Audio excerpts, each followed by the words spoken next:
Hello बालक, कैसे हैं आप लोग? उम्मीद करता हूँ मज़े में होंगे। लास्ट लेक्चर में हमने रेशियो एनालिसिस को स्टार्ट किया था। रेशियो एनालिसिस के चार कैटेगरीज ऑफ रेशियोज को हमने देखा था, जिसमें से पहले कैटेगरी को हमने कवर किया था।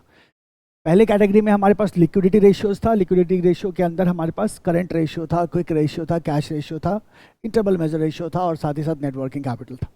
इस तरह से 5 डिफरेंट कॉन्सेप्ट्स थे रेशियोज से हैं और जो हमने लास्ट लेक्चर में हमारे कवर किया था। Now in this lecture we are going to start with the continue with the leverage ratios, right? The long term solvency ratios. हमने शॉर्ट टर्म सॉल्वेंसी में बहुत डिटेल में देखा था और हमने कंपोजिशन को भी हाईलाइट किया था कि जो आपका जो करंट असेट्स के जो कंपोजिशन है that need to be kept in mind, है ना। वहीं से चेंजेस हमारे को देखने को मिला था, आपको डेफिनेटली याद होगा। तो अभी हम क्या करेंगे, सबसे पहले हम एक बार गो थ्रू करेंगे और गो थ्रू करने के बाद now we are going to cover the leverage ratios. Leverage ratios में हमारे पास दो तरह के रेशियोज होते हैं, कैपिटल स्ट्रक्चर रेशियोज होता है, कवरेज रेशियोज होता है। तो that we have to cover now, right. इससे पहले कि हम कंटिन्यू करें, आप सबको मैं कहूँगा कि फटाफट क्या करना कि प्ले स्टोर से, गूगल प्ले स्टोर से आप पराशर पाठशाला ऐप जरूर डाउनलोड कर लीजिएगा। पराशर पाठशाला ऐप पे ना ही सिर्फ आप अगर कोई किसी तरह के सब्जेक्ट में इनरोल करना चाहते हैं तो आप वो भी कर सकते हैं, और साथ ही साथ डिफरेंट मटेरियल्स, जो फ्री मटेरियल्स मैं आप लोगों को प्रोवाइड करूँगा, तो आपके गूगल ड्राइव के फोल्डर में जो है वो तो है ही, साथ ही साथ आपको ऐप पे भी बहुत सारे मटेरियल्स मिलेंगे, राइट। दोनों तरह के मटेरियल्स मिलेंगे। वहाँ क्लासेस भी आपको डिफरेंट सब्जेक्ट्स के देखने को मिलेंगे और वहाँ आपको different free study materials and videos भी मिलेंगे, राइट। सो निश्चित रूप से डाउनलोड कर लीजिएगा। और चलिए कंटिन्यू करते हैं। अभी हमने लिक्विडिटी रेशियोज में हमने देखा था 5 कैटेगरीज हमारे पास यहाँ थी: current ratio, quick ratio, cash ratio, interval measure ratio and the networking capital. Current ratio मतलब current asset upon current liability, जहाँ हमने कहा था करंट असेट के कंपोजिशन पे हमें ध्यान रखना है। करंट असेट में we have the inventory, we have the debtor, we have the cash balances, cash and bank balances, receivable, accruals, loans and advances, disposable investment and any other current asset. And liabilities में creditor, short term loans, bank OD, cash credit, outstanding expenses, provision for taxation, proposed dividend and unclaimed dividend. Okay, इसमें हमने कहा था कि composition हमारे को ध्यान में रखना है, बिकॉज यहीं से वेरिएशंस आते हैं, यहीं से वेरिएशंस हमारे को देखने को मिलेगा। 2:1 इसका आइडियल रेशियो था। So composition of current asset and current liability is critical, right. So हमने कहा था कंपोजिशन के हिसाब से कमेंट करने में भी आपको आसानी होगी and you will have better understanding of that. Then we went to the quick ratio. जब हम क्विक रेशियो की बात कर रहे थे तो ऊपर क्या आ गया था हमारा, हम कहते हैं सर नॉमिनेटर में हमारा आ गया था quick asset. So current asset को हमें क्विक एसेट में कन्वर्ट करना होगा। So how we do that? So हम कहते हैं सिंपली करंट एसेट से इन्वेंट्री और प्रीपेड एक्सपेंसेस को माइनस कर देंगे, we will get our quick asset. So this we have covered. 1:1 is the ideal ratio. Then we have the cash ratio. Cash ratio में हमने कहा सर नाम ही कैश है, तो cash and bank balances plus marketable securities जो immediate liquid form में हमारे पास अवेलेबल है उसको कंसिडर करते हैं, divided by current liabilities, right. And internal measure ratio की अगर हम बात कर रहे थे तो इसका मतलब ये था हमारा कि मेरा डिफेंस इंटरवल कितना होगा। कहने का मतलब अगर मेरा रेवेन्यू सीज हो जाता है या रेवेन्यू नहीं आ रहा होता है तो उस कंडीशन में हम कितने दिनों तक अपने कैश एक्सपेंसेस को कवर कर पाएंगे। For that purpose we are cash and bank balances, marketable security और net receivable divided by the operating expenses per day. तो हमने कहा था पूरा ऑपरेटिंग एक्सपेंसेस को 365 या 360 वट एवर एप्लीकेबल से डिवाइड करेंगे, we will get the operating expenses per day. And then we have the net working capital, that is current asset minus current liability. ठीक है, डिटेल में रिवीजन अभी मैं नहीं करा रहा हूँ, जब करेंगे तो आपको मैं बताऊंगा। तो डिटेल में जब हम रिवीजन करेंगे so then we will see in detail. अभी मैंने आपको एक I have just give you an overview what we have studied in last class. Continue करते हैं टू आवर नेक्स्ट कॉन्सेप्ट, ठीक है।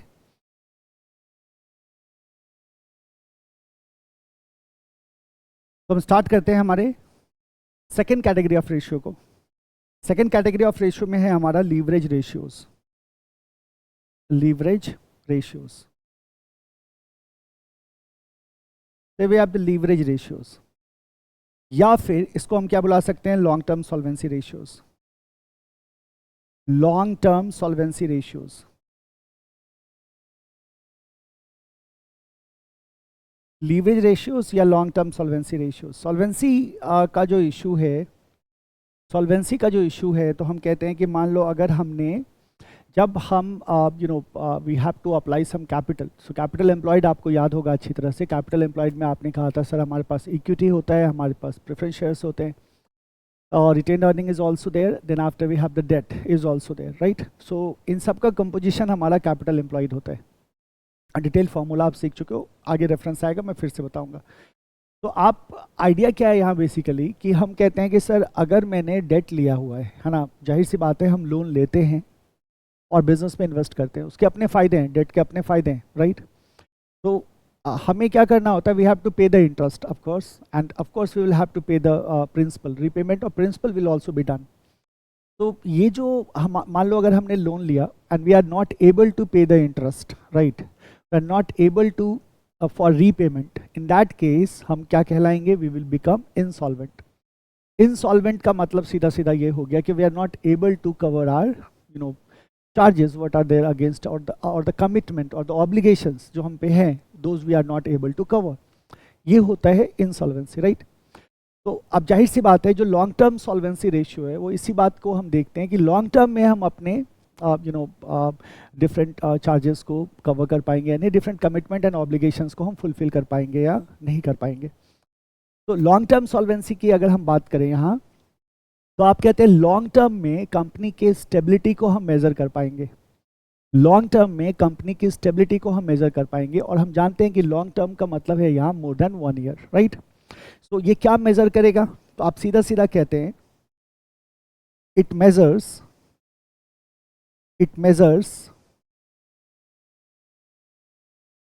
लॉन्ग टर्म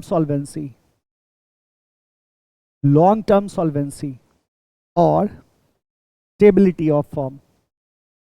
तो फाइनेंशियल स्टेबिलिटी और the long term solvency of firm को मेजर करता है आपका लीवरेज रेशियो, है ना। सो अब जरा सोचो इस बात के बारे में कि अगर हम लीवरेज रेशियो की बात कर रहे हैं तो leverage ratio is about long term solvency, ठीक है। तो हम कहते हैं सर एक बात बताओ, अगर ऐसा हो कि हमने लोन लिया ही ना हो, मान लो एज्यूम करो a situation when we have only equity, right.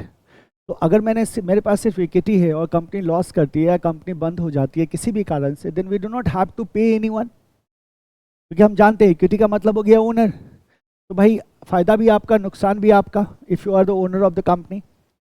तो in that case solvency ratio क्या होगा, तो हम कहते हैं हमें ज़रूरत ही नहीं है, हमें वहाँ सॉल्वेंसी रेशियो की बात करने की आवश्यकता ही नहीं होगी। क्यों नहीं होगी, क्योंकि सॉल्वेंसी का तो इशू तब क्रिएट होता है when we have some loan, when we have some borrowed date.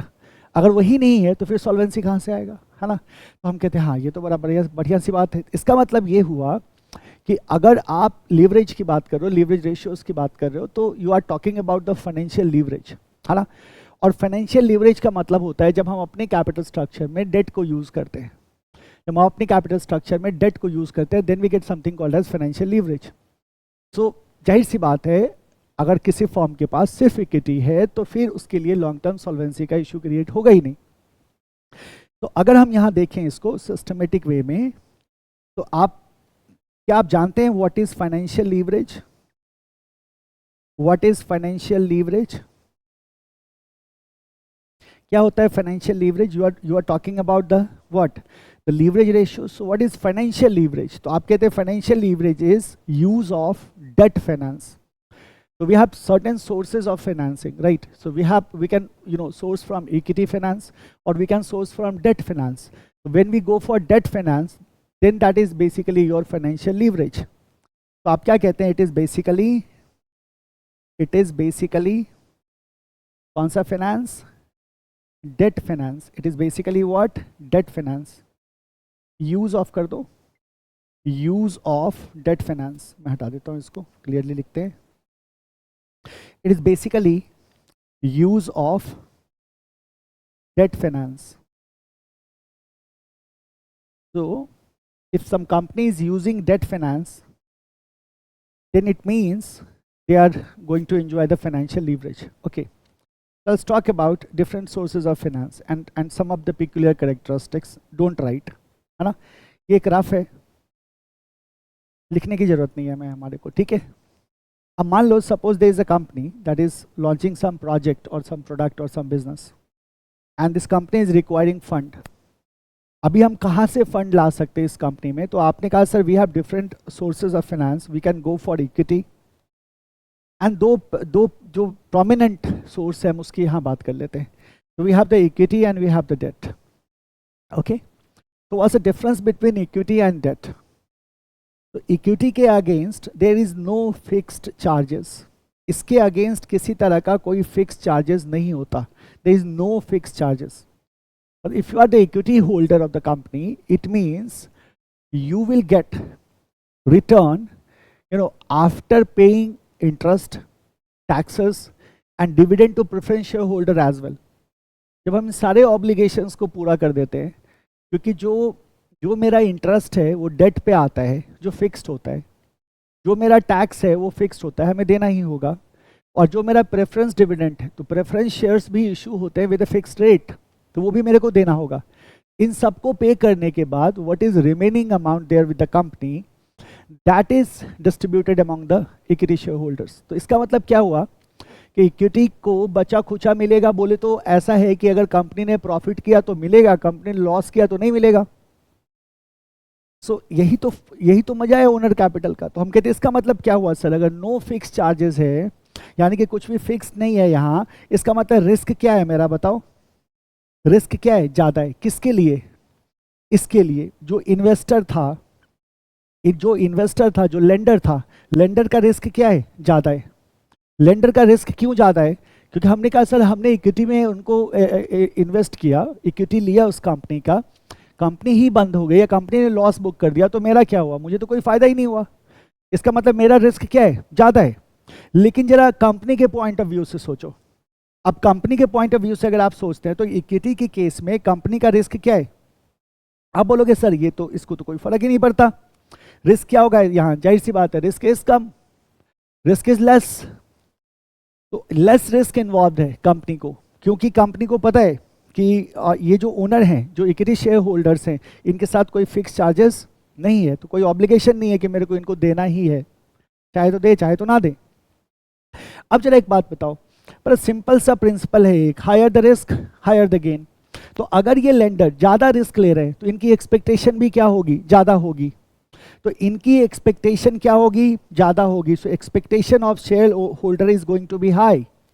तो अगर इनकी एक्सपेक्टेशन ज्यादा है तो इक्विटी का कॉस्ट क्या आएगा कंपनी को, कम या ज्यादा, ज्यादा। मतलब इनका जो एक्सपेक्टेशन है वो ज्यादा है, तो इक्विटी का कॉस्ट भी क्या आएगा, ज्यादा आएगा कंपनी को, राइट। तो कंपनी के लिए इक्विटी जो है वो एक कॉस्टली सोर्स ऑफ फाइनेंस है, because in this the cost of equity is high, right. Second element है डेट। डेट क्या आता है, डेट फिक्स रेट के साथ आता है।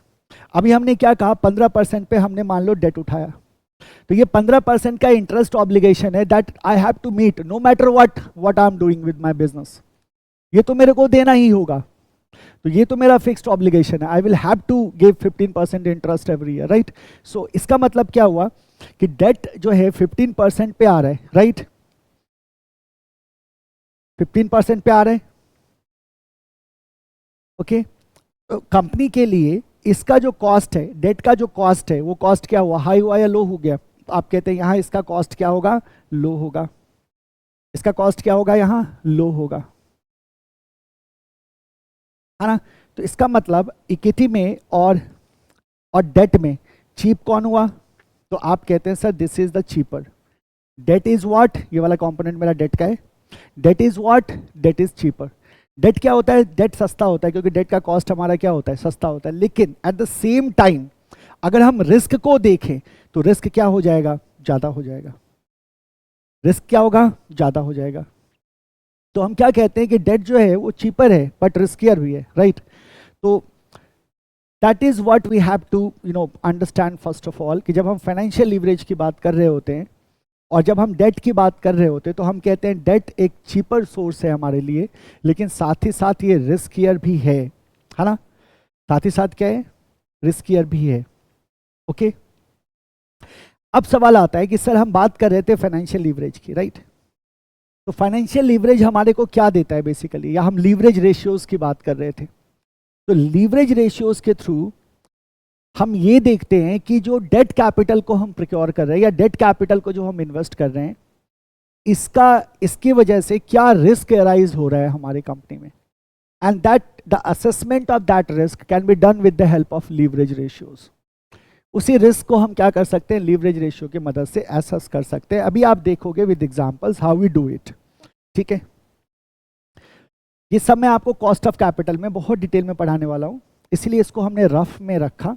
अगर आपने नोट कर लिया हो तो अच्छी बात है, कोई बुराई नहीं है उसमें, राइट। बट अभी हमारे को इसकी ज़रूरत नहीं है, क्योंकि हम सीधा एक बुलेट पॉइंट बनाएंगे यहाँ और एक लाइन में लिख देंगे, it is cheaper but riskier, है ना। It is cheaper but riskier, fixed obligation है, सस्ता है लेकिन फिक्स्ड ऑब्लिगेशन के साथ आता है, हमें पे करना ही होगा एनी हाउ, है ना। And now you say that leverage ratios helps in assessment of risk arising due to use of debt capital. तो डेट कैपिटल की वजह से, यूज की वजह से जो रिस्क आ रहा है उसका असेसमेंट हम लीवरेज रेशियोज की मदद से करते हैं। तो मैंने आपको पहले ही कहा था ना कि सर अगर सिर्फ इक्विटी फाइनेंस्ड फर्म है तो लीवरेज रेशियो का कोई मतलब ही नहीं है।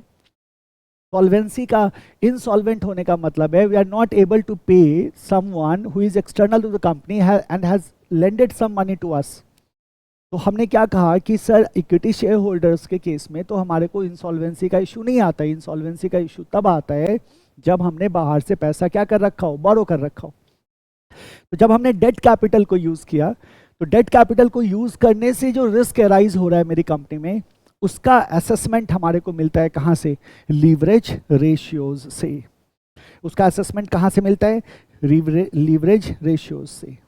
इसका मतलब क्या हुआ, इस रेशियो में हम क्या देखेंगे, तो आप कहते हैं सर हम देखेंगे कॉम्बिनेशन मिक्सचर ऑफ फंड। इसीलिए आप देखोगे लीवरेज रेशियो जो होते हैं वो दो तरह के होते हैं, एक होता है कैपिटल स्ट्रक्चर रेशियो, एक होता है कवरेज रेशियो। अब कैपिटल स्ट्रक्चर रेशियोज में बेसिकली हम कैपिटल स्ट्रक्चर को देखते हैं। कैपिटल स्ट्रक्चर में हमारे पास क्या क्या होता है, we have the equity, we have the preferential capital, we have the debts, right.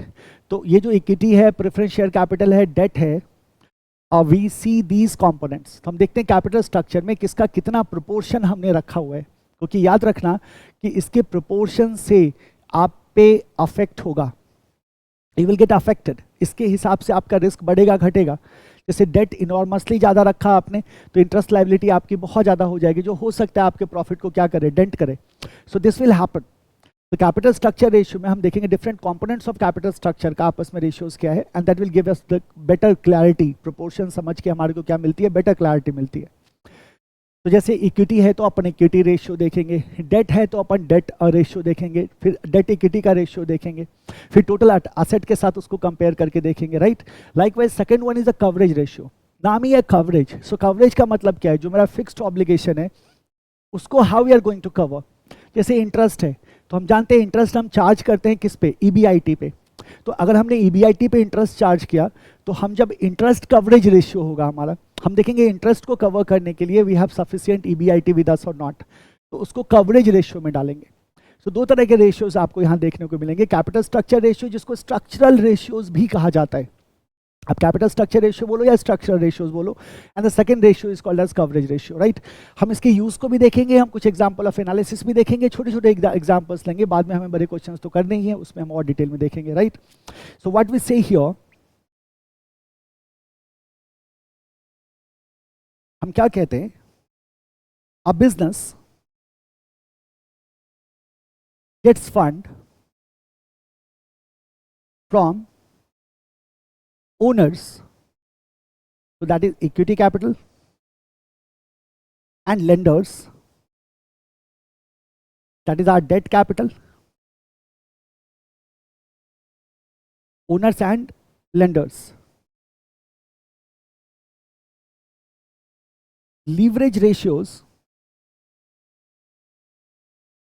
indicates the mixture of funds, indicates the mixture of funds provided by owners and lenders. So these ratio will indicate the mixture of funds provided by owners and lenders. And assess. अब assessment किस चीज का होगा? तो हमने कहा sir ये long term solvency ratio है, तो लेंडर पे we are going to focus. assess the lenders of long term funds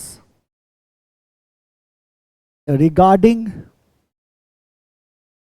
lenders of long term firm। अब लेंडर को किस बात से मतलब है? नाउ टेल मी, लेंडर्स को किस बात से मतलब है? राइट तो हम कहते हैं आपका डेट इक्विटी कंपोजिशन क्या है आपके कैपिटल स्ट्रक्चर में, आपने जो लेंडर एंड ओनर से जो फंड लिया है उस फंड का मिक्सचर कैसा है ना। और हम देखना ये चाहते हैं कि जो लेंडर है ना उसके लॉन्ग टर्म फंड के को लेके कुछ बातें होंगी जो उसके लिए इंपॉर्टेंट होंगी। क्या इंपॉर्टेंट होंगी? तो अगर मैंने डेट कैपिटल उठाया है तो दो चीज़ें आ जाती हैं ऑटोमेटिकली। पहला कि हमें तो उसको इंटरेस्ट पेमेंट करते रहना होगा। तो लेंडर को किस बात से मतलब है? जितने आपको पैसा दिया है उसको वो उसका कहना है भाई मेरे को इंटरेस्ट देते जाओ, और जब ये मैच्योर हो जाए ना तो मेरे को मेरा प्रिंसिपल दे दो। तो उसे इंटरेस्ट एंड प्रिंसिपल से मतलब है, और मेरा जो कंपोजिशन है वो इस बात को अफेक्ट कर देगा कि whether we will able to pay interest and the principal at maturity और नॉट। यही तो सॉल्वेंसी का इशू है ना, यही तो लॉन्ग टर्म सॉल्वेंसी है कि लॉन्ग टर्म में whether we are able to meet the interest obligations and we will be able to repay the principal amount to the lenders और नॉट। लेंडर को इसी बात से मतलब है, और इसी का असेसमेंट होता है under what? Leverage ratios. So regarding what, तो आप कहते हैं सर दो चीजें होंगी, एक तो हो जाएगा इंटरेस्ट पेमेंट्स और दूसरा हो जाएगा repayment of principal amount on maturity. So जब ये मैच्योर होगा तो मैच्योरिटी के वक्त whether we are able to pay the principal amount और not, right. So this is what the leverage ratio is. I hope it is clear, है ना। एक बार मैं तेजी से फिर से रिपीट कर देता हूँ। लॉन्ग टर्म सॉल्वेंसी का या लीवरेज रेशियोज का मतलब है कि जो लेंडर है, जो जिससे हमने डेट कैपिटल, ये तभी होता है जब डेट कैपिटल उठाते हैं, तो डेट कैपिटल जो हमने लिया है तो हम ये देखते हैं कि whether we will be able to, the company will be able to pay the interest and the principal amount on maturity or not. इसका you will get a fair idea. Based on that decisions can be made, right? So this is how we are going to see this ratio, जिसको हमने क्या कहा? Leverage ratio. अब हमारे को यहाँ क्या करना है? एक नोट बॉक्स बनाना है। कुछ बहुत ही बेसिक कॉन्सेप्ट के लिए हम एक नोट बनाते हैं।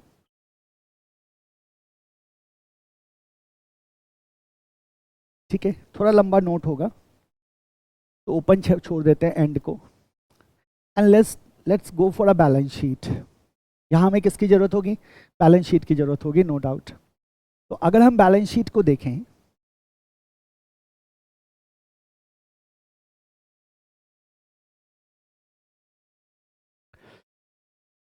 तो क्या क्या है हमारे पास? देखो, first of all we have equity share capital,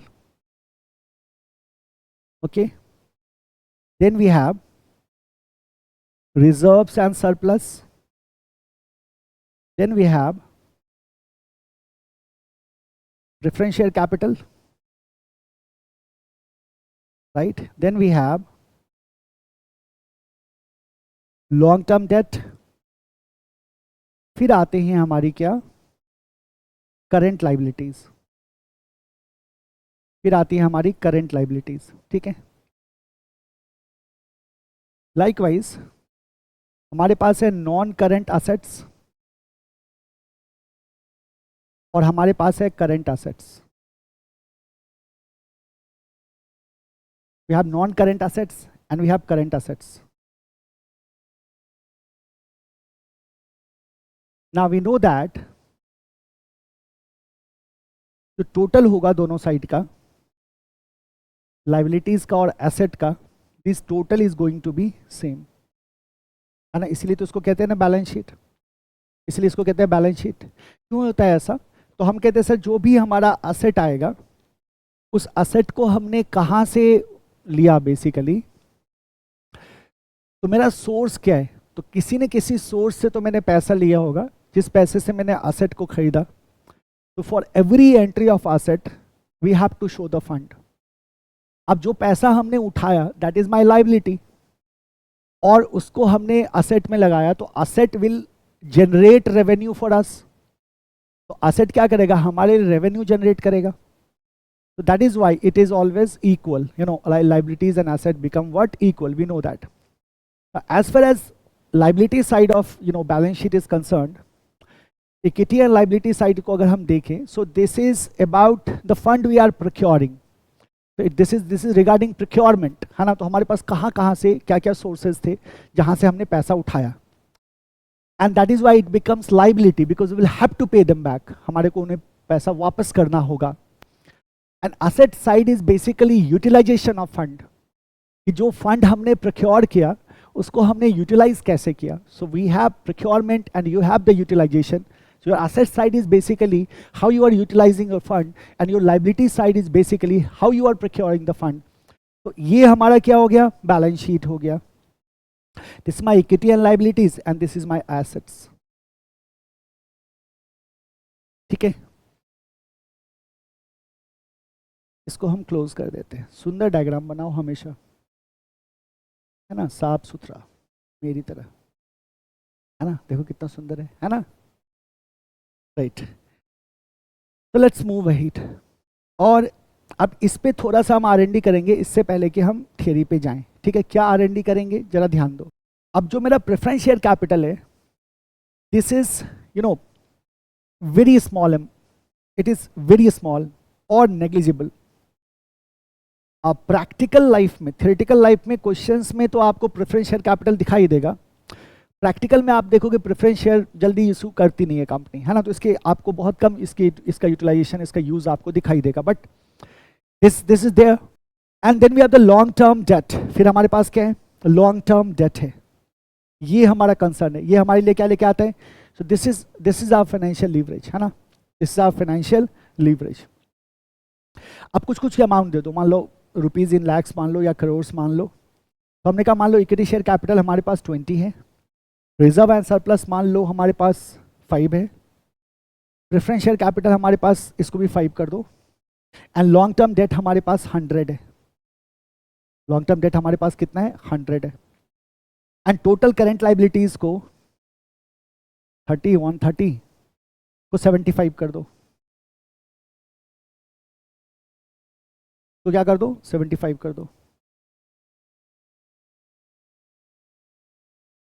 ठीक है, इसको 50 कर दो, इसको 20 कर दो, 70 75 75 100 एंड 250, टोटल कितना आ गया मेरे पास, 250।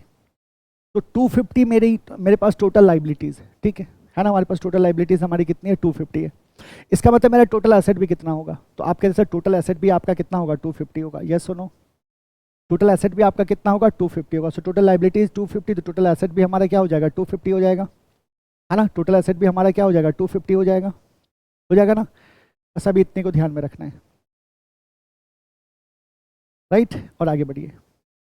तो what we were talking about, हम बात कर रहे थे कि sir we have the equity share capital, we have the reserves and surplus, we have the preference share capital and we have the long term debt. So this is my capital structure, है ना। These are the sources from where we have procured the fund. यहाँ से हमने क्या किया है, पैसा उठाया और इसी पैसे को हमने किस में लगाया, असेट में हमने इन्वेस्ट किया है। ठीक है, कुछ बड़े ही बेसिक फैक्ट्स को देखेंगे, राइट। बहुत ही बेसिक कॉन्सेप्ट्स को हम देखेंगे। अब देखो हमारे पास क्या क्या है, हमारे पास क्या क्या है। सबसे पहले हमारे पास है इक्विटी शेयर कैपिटल। ठीक है, so we have equity share capital plus, है ना।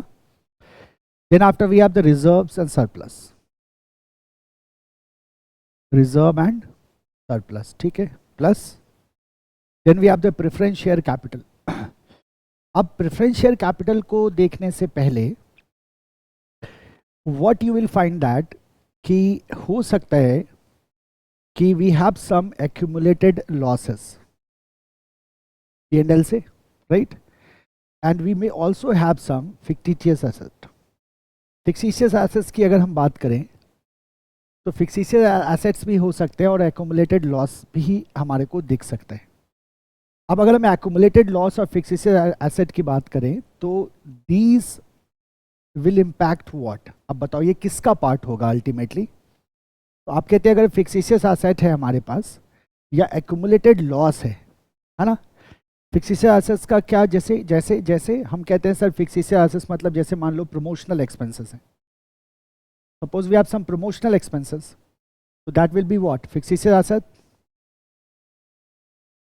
ओके, तो ये जो accumulated loss and fictitious asset है, दीज, इसका जो ये कहाँ इम्पैक्ट करने जा रहे हैं, ये यहाँ आपके इम्पैक्ट करने जा रहे हैं। तो हमें क्या करना है कि मेरा इक्विटी शेयर कैपिटल है, रिजर्व एंड सरप्लस है, what we are trying to find it here is the capital employed. तो टोटल कैपिटल एम्प्लॉयड की अगर हम बात करें, कैपिटल एम्प्लॉयड की अगर हम बात करें, क्योंकि कैपिटल एम्प्लॉयड या नेट एसेट को अपन कंसीडर करेंगे व्हाइल कैलकुलेशन। तो कैपिटल एम्प्लॉयड की अगर बात करें तो इक्विटी शेयर कैपिटल है हमारे पास, रिजर्व एंड सरप्लस है हमारे पास, then we have the preference share capital. उससे पहले हमें क्या करना है, इन दोनों को एडजस्ट करना है। तो इधर क्या हो जाएगा, माइनस माइनस फिक्टिशियस एसेट्स, ठीक है, प्लस अब आ गया मेरे पास क्या, मेरा प्रेफरेंस शेयर कैपिटल,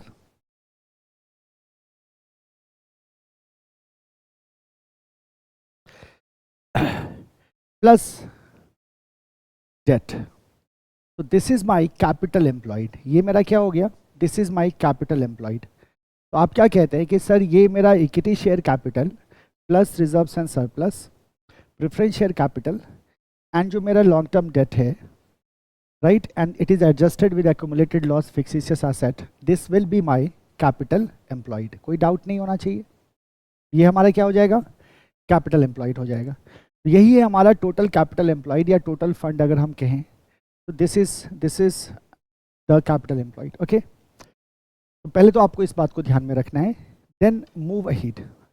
अब एक बात बताओ कि अगर मैं आपसे ये पूछूं कि out of these items equity share capital इसमें से कौन कौन सा होगा, या इक्विटी शेयर फंड बोले तो, शेयर होल्डर्स फंड बोले तो ज़्यादा अच्छा होगा, equity share holders fund, equity share holders fund, equity share holders fund, equity share holders fund, या इसको हम प्रोप्राइटर्स फंड भी कह सकते हैं, इसको हम प्रोप्राइटर्स फंड भी कह सकते हैं, इसको हम प्रोप्राइटर फंड भी कह सकते हैं, या इसको इक्विटी भी कहा जा सकता है, या इसी को आप नेटवर्थ भी कहते हैं, या इसी को आप शेयर होल्डर्स फंड भी कहते हैं। सबका एक ही मतलब है, ध्यान में रखना है इस बात को, सबका एक ही मतलब है और ये ध्यान में रखना आपके लिए बहुत ज़रूरी है। तो आप क्या कहते हैं कि इक्विटी शेयर होल्डर फंड बोलें, प्रोप्राइटर्स फंड बोलें, इक्विटी बोलें, नेटवर्थ बोलें या शेयर होल्डर फंड बोलें, इन सबका एक ही मतलब है। तो हमारे पास इक्विटी शेयर कैपिटल है, हमारे पास रिजर्व्स एंड सरप्लस है, माइनस फिक्टिशियस एसेट है, इसका इंपैक्ट तो हमारे को इसी पे दिखाई देगा, so that is adjusted, plus preference share capital है, प्लस डेट है। तो if you have to calculate the equity share holder fund और the proprietaries fund, proprietors fund का मतलब क्या हुआ, जो ओनर का फंड है ना, प्रोप्राइटर फंड का मतलब क्या हो गया, जो मेरा ओनर का फंड है। और यहाँ मेरा ओनर का फंड कौन सा फंड है बता सकते हो आप, क्या कहते हैं, यहाँ ओनर का फंड है आपका, इक्विटी शेयर कैपिटल तो आएगा ही आएगा, reserve surplus and fictitious asset तो आएंगे ही आएंगे, इसके बाद we will include the preference share capital as well. But क्या डेट इंक्लूड होगा, हम कहते हैं नहीं। क्यों नहीं इंक्लूड होगा, because we are talking about the equity, we are talking about the equity share holders fund, तो जाहिर सी बात है इसमें डेट को हम इंक्लूड नहीं करेंगे। तो यहाँ तक वाला जो पार्ट होगा हमारा मेरा, वो क्या बना देगा, इक्विटी शेयर होल्डर्स फंड को मेरा बनाएगा, right. So what we say here, यहाँ क्या कह देंगे कि इसमें आ जाएगा मेरा equity share capital plus reserve and surplus minus fictitious assets plus preference share capital, plus preference share capital आ जाएगा ना। तो this is my equity share holders fund या प्रोप्राइटर फंड या इक्विटी नेटवर्थ या शेयर होल्डर्स फंड, ध्यान में रखना है इन सबको, राइट। फर्दर सोचो, हम जानते हैं अगर बैलेंस शीट की बात करें हम, तो बैलेंस शीट में मेरा क्या होगा, तो हम कहते हैं sir total liabilities is going to equal to total assets. Total liability जो है मेरा, वो टोटल एसेट के क्या होगा, बराबर होगा। तो अब मेरे को बताओ कि टोटल एसेट कैसे निकालेंगे, टोटल एसेट कैसे बनेगा। तो अगर हम टोटल एसेट्स की बात करें तो टोटल एसेट्स का फॉर्मूला हमारा क्या होगा? तो क्या कहते हैं हम यहाँ, we have the non current asset and we have the current asset, दो कंपोनेंट है। तो we have the non current assets and we have the current assets. तो हमें क्या करना है, इन दोनों का टोटल लेना है। बट अभी हमें ध्यान में ये रखना है कि जो नॉन करेंट एसेट्स है या जो फिक्स एसेट्स हैं उसमें से we have to take the tangible assets only, है ना। इनटैंजिबल एसेट्स वो वॉन्ट बी इंक्लूडेड। जैसे हम गुडविल की बात करते हैं तो दैट वॉन्ट बी इंक्लूडेड। तो हमें क्या लेना है, सिर्फ टैंजिबल एसेट्स लेना है। तो हम क्या कहते हैं, जो नेट टैंजिबल एसेट्स है मेरा, जो नेट टैंजिबल फिक्स एसेट्स बोलना सही होगा, जो नेट टैंजिबल फिक्स एसेट्स है और प्लस जो मेरा करंट एसेट है, अगर मैं दोनों को ऐड कर दूं then I will get the total asset. तो आप कहते हैं total asset is equal to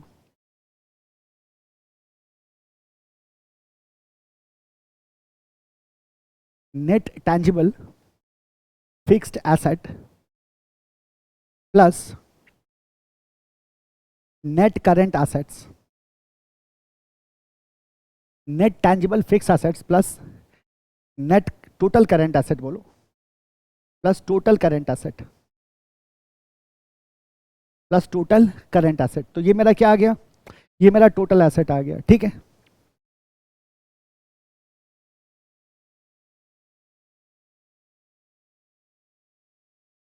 done. यहां हम लिखें क्या, आपको ध्यान में रहेगा ना, टैंजिबल ओनली। यहां हम नोटेशन कर लेते हैं इसको,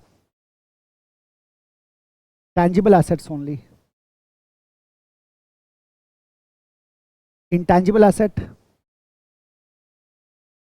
like goodwill won't be included, won't be included। ठीक है, यहां तक क्लियर है। तो बहुत सिंपल है। कैपिटल एम्प्लॉयड की जब हमने बात करी तो हमने कहा था सर, जो यहाँ हमारे पास इक्विटी एंड लाइबिलिटी साइड में जो हमें कैपिटल दिख रहा है ना, equity share capital reserve and surplus उसी का पार्ट है। प्रेफरेंस शेयर कैपिटल है हमारे पास, लॉन्ग टर्म डेट है हमारे पास। तो ये टोटल मेरा इधर से कैपिटल बन रहा है और फिर इसको हमें एडजस्ट कर देना है फिक्सिशियस एसेट को, we will get the capital employed.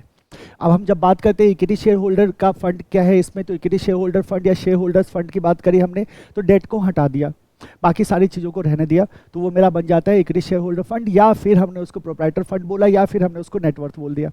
जब हमने टोटल एसेट की बात करी कि टोटल एसेट हमारा कितना है, तो हमने कहा जो हमारे पास नॉन करेंट एसेट है प्लस करेंट एसेट है, दोनों आएगा तब हमारा टोटल एसेट बनेगा। अब नॉन करेंट एसेट में हमें बस ये ध्यान में रखना है कि हम इंटैंजिबल एसेट्स को इंक्लूड नहीं करेंगे, तो नेट फिक्स टैंजिबल एसेट्स होगा प्लस टोटल करेंट एसेट होगा हमारा, दोनों मिलकर मेरा क्या बना देगा, टोटल एसेट बना देगा। आगे बढ़ो। टाइप्स ऑफ लीवरेज रेशियो कितने तरह का बताया मैंने अभी, तो आप क्या कहते हैं सर, लीवरेज रेशियोज जो होते हैं हमारे पास दो टाइप के होते हैं। कितने टाइप के होते हैं, दो टाइप के होते हैं, टू टाइप्स प्राइमरली। अब वो दोनों टाइप कौन कौन से होते हैं बताओ। तो एक हमने कहा, ओके ए भी करना होगा हमें, स्मॉल में लेना होगा। एक हमने कहा capital structure ratio, capital structure ratios, तो ये स्ट्रक्चरल रेशियोज भी कहलाता है। क्या कहलाता है, स्ट्रक्चरल रेशियोज, एक ही बात है। एंड सेकंड है हमारे पास कवरेज रेशियोज। तो ये दो टाइप आ रहे हैं हमारे पास, capital structure ratios and the coverage ratios. अब दोनों के मतलब पे थोड़ा सा डिस्कशन कर लो। कैपिटल स्ट्रक्चर का मतलब क्या होता है, तो हम कहते हैं कैपिटल का स्ट्रक्चर, कैपिटल का मिक्सचर, कंपोजिशन क्या है, proportion of debt and proportion of equity की हम यहाँ बात करते हैं। पहले ही हमने एक बात कह दिया है कि प्रेफरेंस शेयर कैपिटल जो है दैट इज नेग्लिजिबल, और पहले ही हमने कह दिया कि retain earning is the part of what, our equity share capital.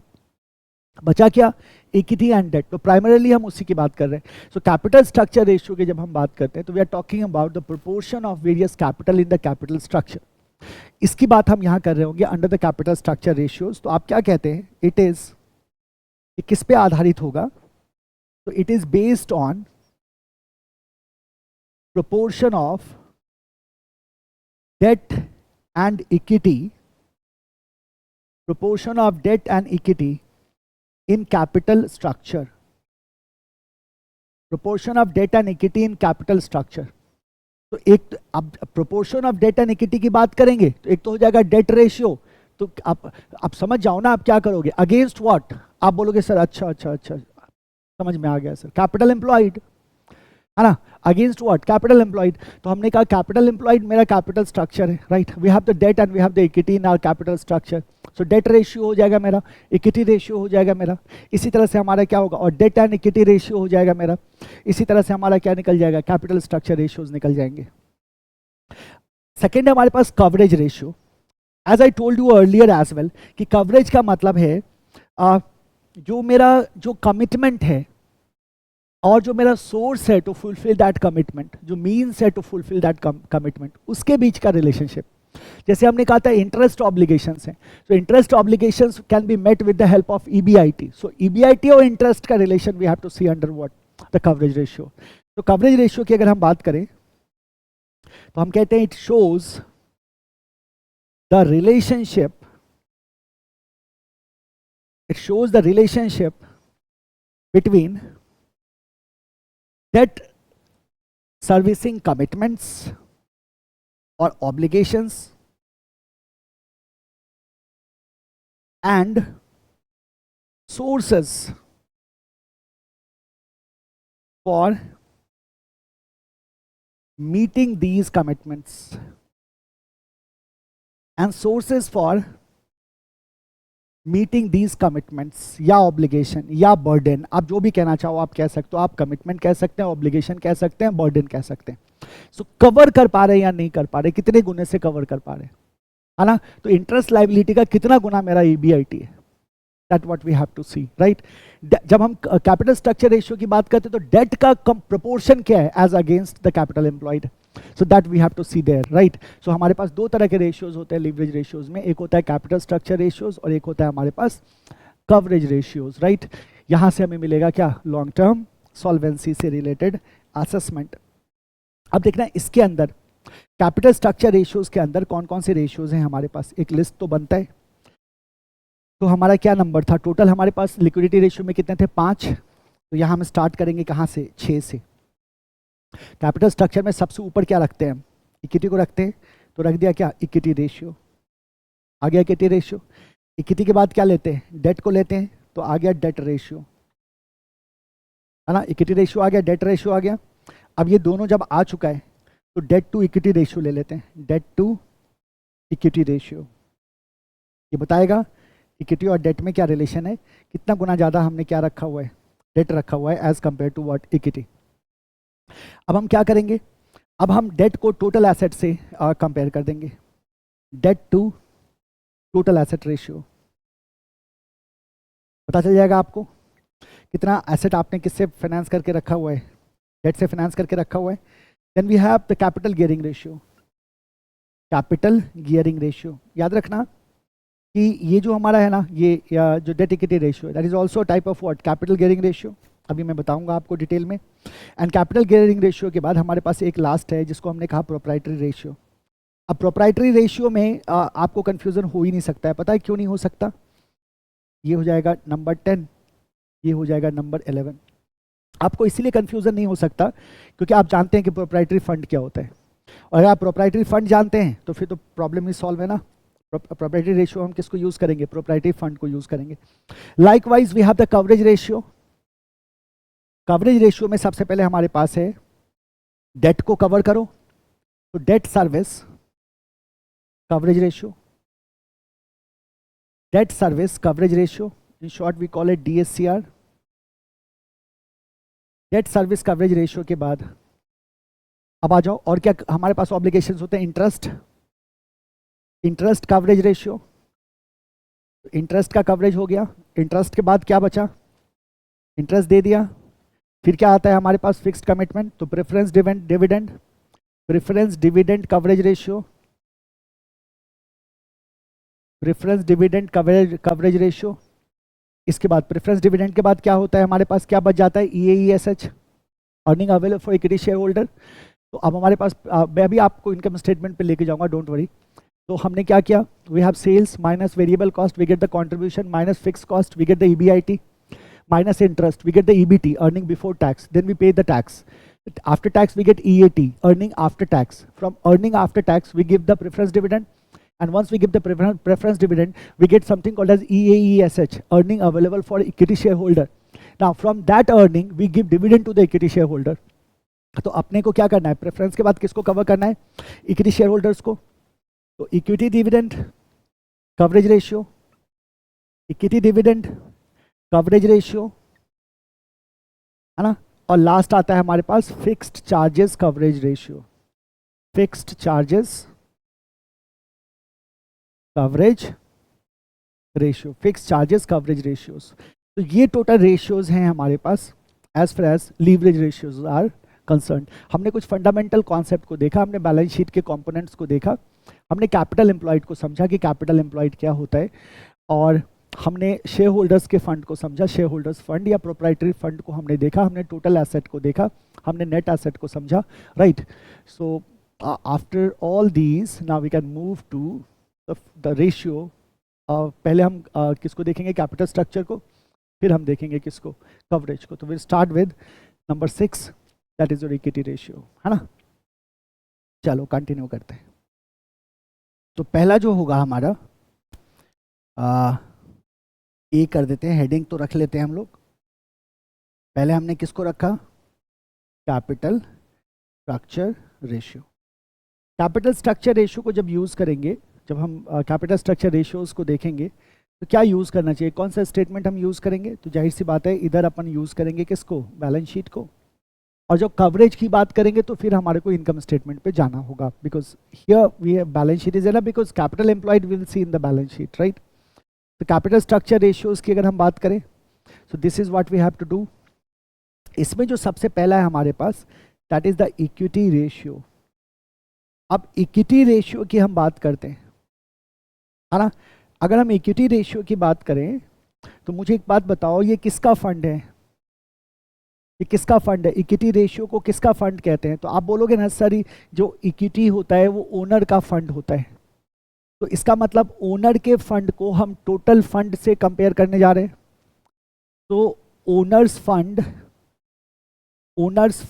To total fund ratio, अभी इसको ध्यान में रखना है। देखो बड़ा सिंपल है, इसका मतलब ओनर फंड को, because this is the equity ratio, so we are considering equity only. तो अपन इक्विटी को टोटल फंड के साथ क्या करने जा रहे हैं, हम रेशियो देखने जा रहे हैं। जब हमने टोटल फंड की बात करी, so what is total fund here, तो आप कहते हैं sir total fund is capital employed, total fund is capital employed, total fund is capital employed. And what is capital employed, तो यू ऑलरेडी नो दैट, है ना। अभी अभी आपने देखा कैपिटल एम्प्लॉयड मतलब equity share capital plus reserves and surplus minus fictitious assets plus preference share capital plus debt, sorry हाँ plus debt, capital employed है ना, तो प्लस डेट। तो ये मेरा क्या बनेगा, टोटल फंड। और मेरे पास ओनर फंड है, तो ओनर फंड में हम किसको रखेंगे, शेयर होल्डर्स इक्विटी को। ओनर्स फंड में क्या आएगा मेरा, शेयर होल्डर्स इक्विटी। अब शेयर होल्डर्स इक्विटी की अगर हम बात करें तो शेयर होल्डर्स इक्विटी में हम क्या क्या चीजें लेके चलें, तो एक बात तो पक्का है कि शेयर होल्डर्स इक्विटी में मेरा इक्विटी शेयर कैपिटल तो रहेगा। तो हमारे पास आ गया equity share capital, equity share capital आ गया, प्लस क्या आ गया, reserves and surplus, reserves and surplus minus क्या आ गया, फिक्टिशियस एसेट, फिक्टिशियस एसेट्स। तो ये मेरा है शेयर होल्डर्स इक्विटी, यस और नो, ये तो ओनर वाला पार्ट है ना, ये मेरा क्या है, शेयर होल्डर्स इक्विटी है। So this is my shareholders equity, equity share capital plus reserve and surplus plus fictitious asset and total fund is basically capital employed। तो रेशियो क्या होगा बताओ, आप क्या बोलोगे, आप अब बोलोगे कि सर बड़ा सिंपल है ये तो, equity ratio is equal to, है ना, equity ratio is equal to share holders equity divided by capital employed और नेट एसेट्स, कैपिटल एम्प्लॉयड और नेट एसेट्स। ये रेशियो हमारा क्या हो जाएगा, this will give us the what, equity ratio, ठीक है। सो ये मेरा क्या हो गया, ये मेरा इक्विटी रेशियो हो गया।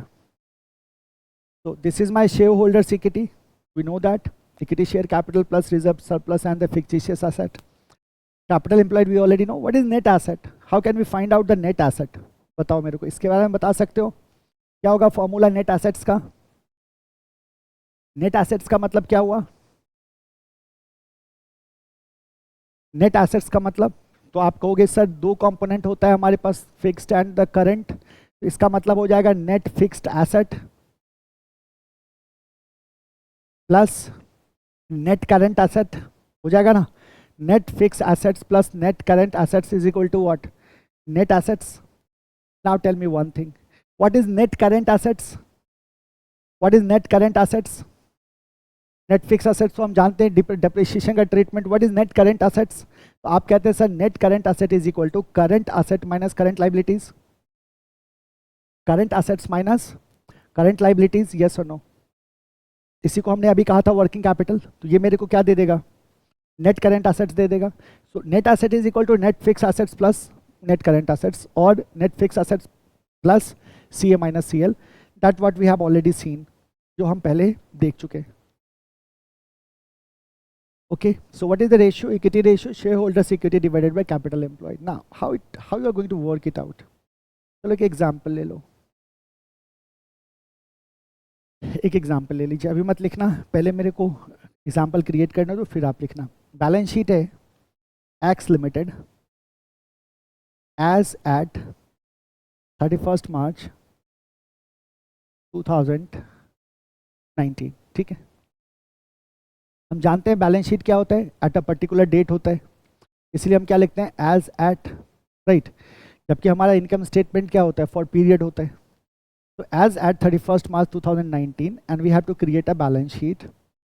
तो अब आपके सामने एक क्वेश्चन आ रहा है, ठीक है, आपके सामने एक क्वेश्चन आ रहा है, you have the liabilities, you have the asset and you have the amount. इसको कर देते हैं रुपीज इन,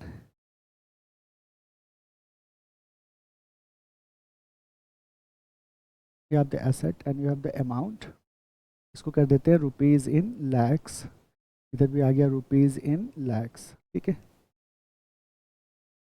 तो पहला आइटम क्या है हमारे पास, तो पहला आइटम है हमारे पास इक्विटी शेयर कैपिटल, मान लो 1000 का है। सेकेंड है हमारे पास रिजर्व्स एंड सरप्लस, मान लो 600। फिर आ गया हमारे पास long term debt, so let's say that is 1500, and then we have the current liabilities,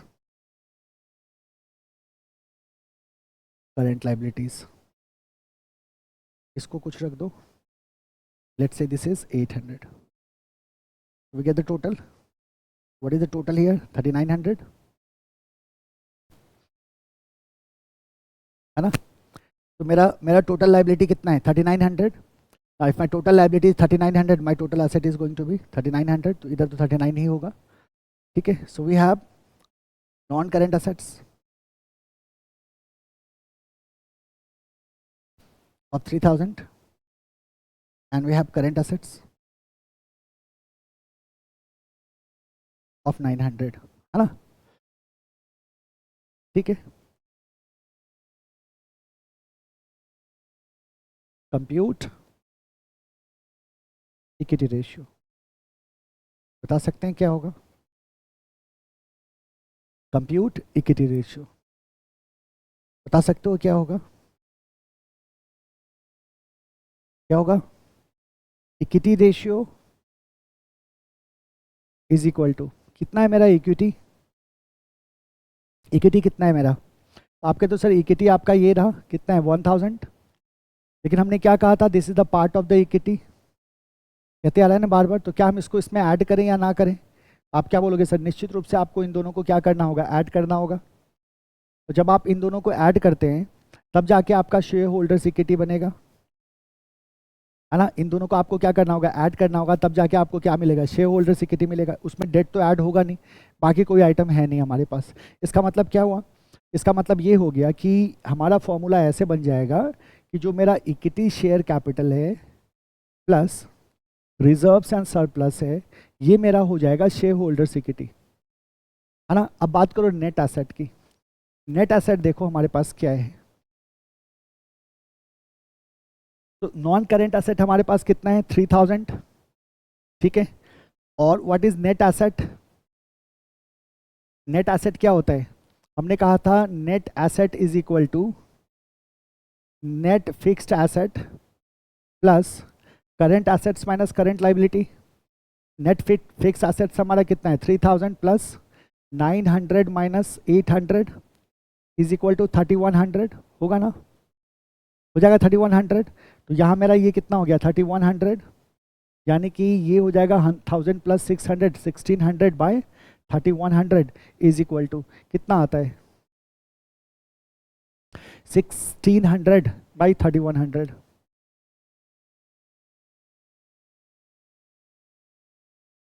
point 51 0.52, तो ये 516 था तो 2 कर दिया मैंने। सो this is your equity ratio. ये आपका क्या है, ये आपका इक्विटी रेशियो है ना।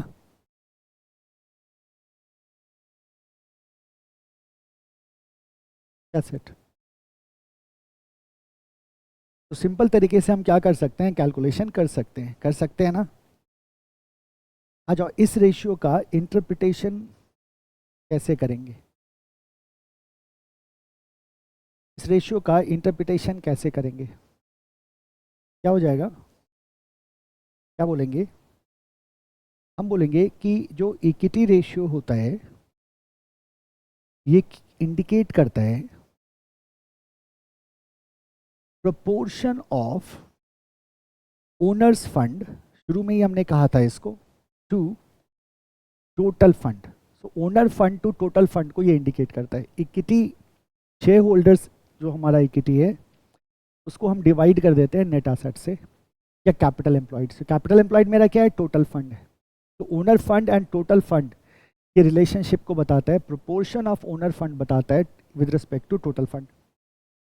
अब अगर ये ज़्यादा हुआ, हायर द रेशियो ज़्यादा हुआ, तो इसका मतलब प्रोपोर्शन ज़्यादा है।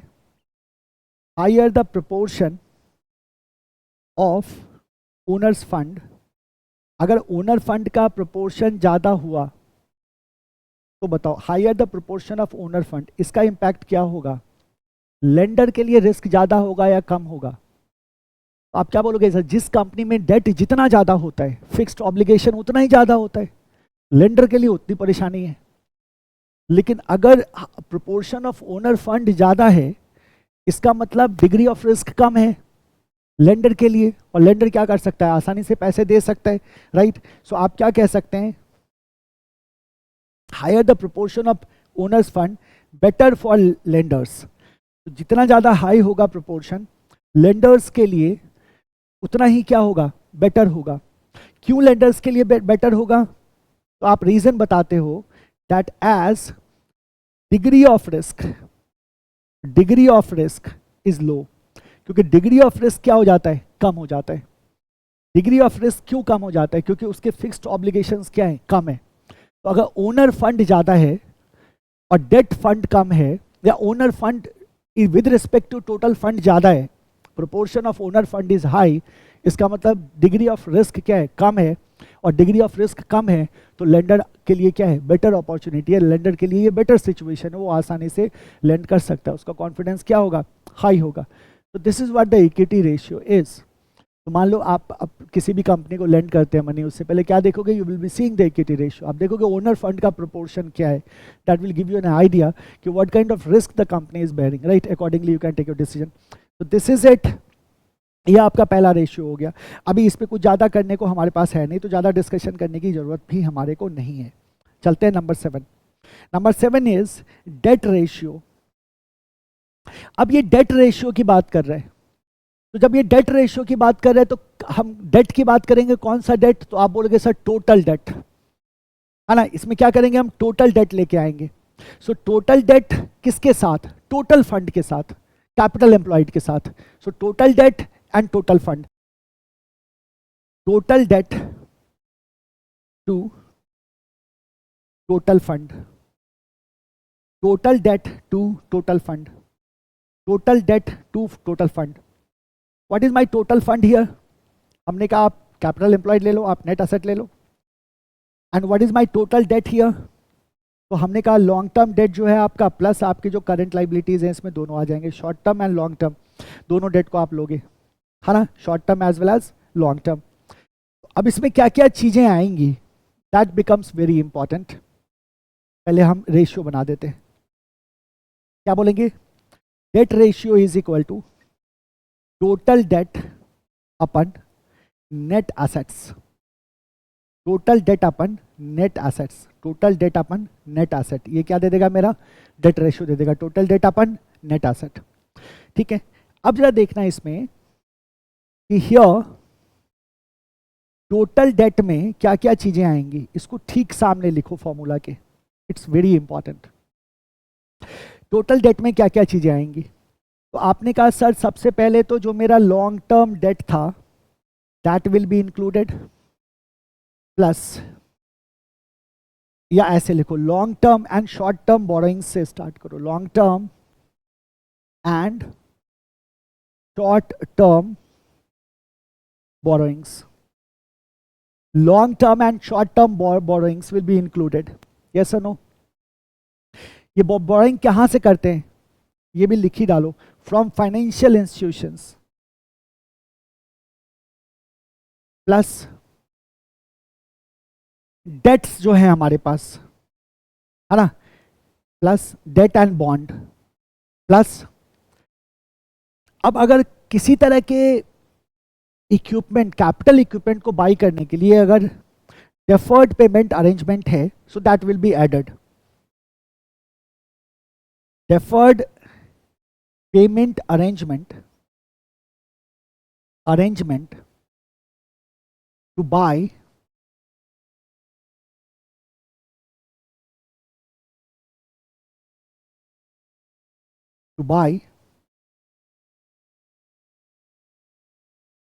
capital equipment, to buy capital equipment, plus long term and short term borrowings आ गया, डेट आ गया, डेफर्ड पेमेंट अरेंजमेंट आ गया, है ना, डेफर्ड पेमेंट अरेंजमेंट आ गया, plus public deposits,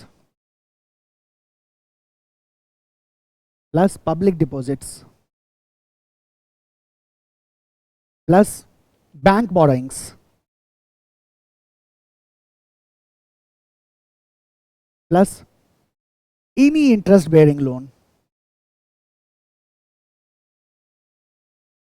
any interest bearing loan, किसी भी तरह का लोन जो इंटरेस्ट बेयरिंग हो, ये सारे के सारे आ जाते हैं टोटल डेट में। तो हमने क्या कहा, टोटल डेट का मतलब सारे डेट।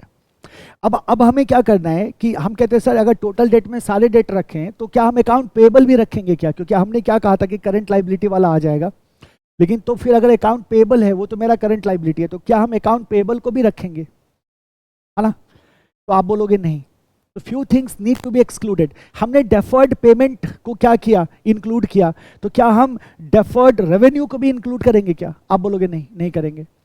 तो there are some exclusion that we have to be very cautious about. So हमें क्या करना है, हमें इस बात को भी ध्यान में रखना है कि क्या क्या चीजें इंक्लूडेड नहीं होंगी इसमें।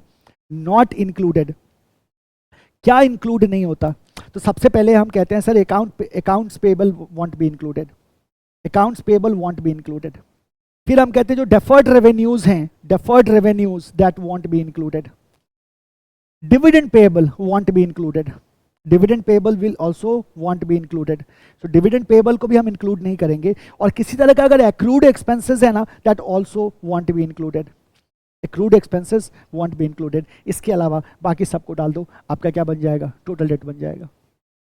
सो what are not included is very important, equally important, इसको भी ध्यान में रखना है। Account payable is not included, है ना, account payable is not included, deferred revenue not included, dividend payable not included, and accrued expenses not included। Rest को हमने टोटल किया, क्या मिल गया हमारे को, टोटल डेट मिल गया। टोटल डेट अपन नेट एसेट करेंगे, we will get something called as debt ratio, है ना।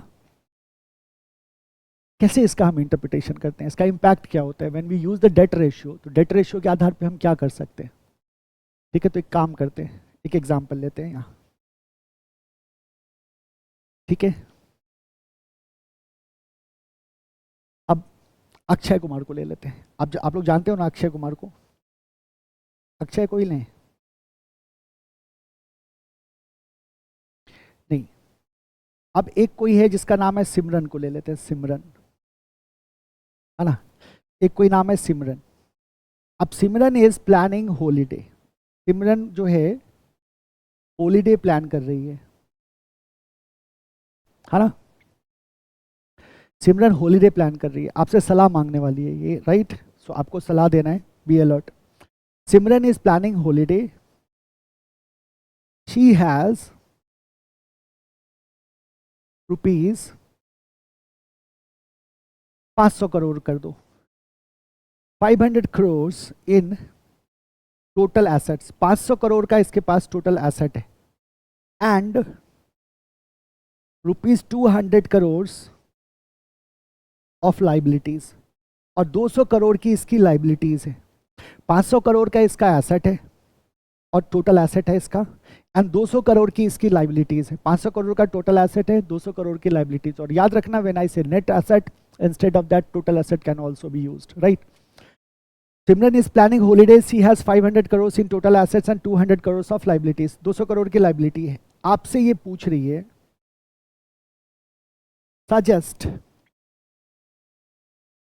whether she should go for holiday or not।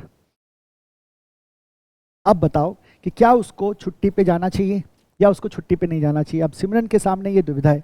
अब सिमरन आपके पास पहुंचती है, बोलती है देखो ऐसा है कि मेरा 500 करोड़ का टोटल एसेट है एंड 200 करोड़ की लाइबिलिटी है, अब मेरे को छुट्टी पे जाना है। कहाँ जाना है भाई? तो कहीं भी जा सकते, स्विट्जरलैंड जाना है मान लो, तो जाएं या ना जाएं, राइट। सो आपसे सलाह मांगा जा रहा है, आप क्या बोलोगे? आप क्या बोलोगे? आप बोलोगे सर देखो हमें ये देखना होगा कि इसका डेट रेशियो क्या है। अगर इसका डेट रेशियो जो है वो कम है ना, तब तो सही है सिचुएशन, लेकिन अगर ये ज़्यादा है तो फिर शायद हम बोले कि आप मत जाओ। What we have to calculate here is the debt ratio. Based on that we will be able to suggest Simran whether to go for holiday और नॉट। तो क्या करेंगे हमने कहा सर इसका डेट रेशियो कितना है, बताओ इसका डेट रेशियो कितना है? इसका डेट रेशियो कितना है? इसका डेट रेशियो है 0.4, है ना। तो आपने कहा सर इसका डेट रेशियो हो जाएगा 200/500 इज इक्वल टू 0.4। कितने का है डेट रेशियो? 0.4 का इसका डेट रेशियो है ना। अगर ये 0.4 का डेट रेशियो है, इसका मतलब आप क्या बोलोगे, यही लिख देता हूं मैं, ठीक है। Date ratio is less than 1, और अगर डेट रेशियो 1 से कम है ना, तो इसका मतलब आप क्या बोलोगे? आप बोलोगे जा सिमरन जी ले अपनी जिंदगी। बोलोगे या नहीं बोलोगे? बताओ मेरे को, क्या बोलोगे? जा सिमरन जी ले अपनी जिंदगी, राइट। बोलोगे ना? बोलोगे yes, holiday granted, yes go for it, है ना। थोड़ा बहुत बोरो करके भी जाना है तो बोरो भी कर सकते हो, कोई दिक्कत नहीं है। मजे से जाओ आप हॉलीडे पे। क्यों मजे से जाओ?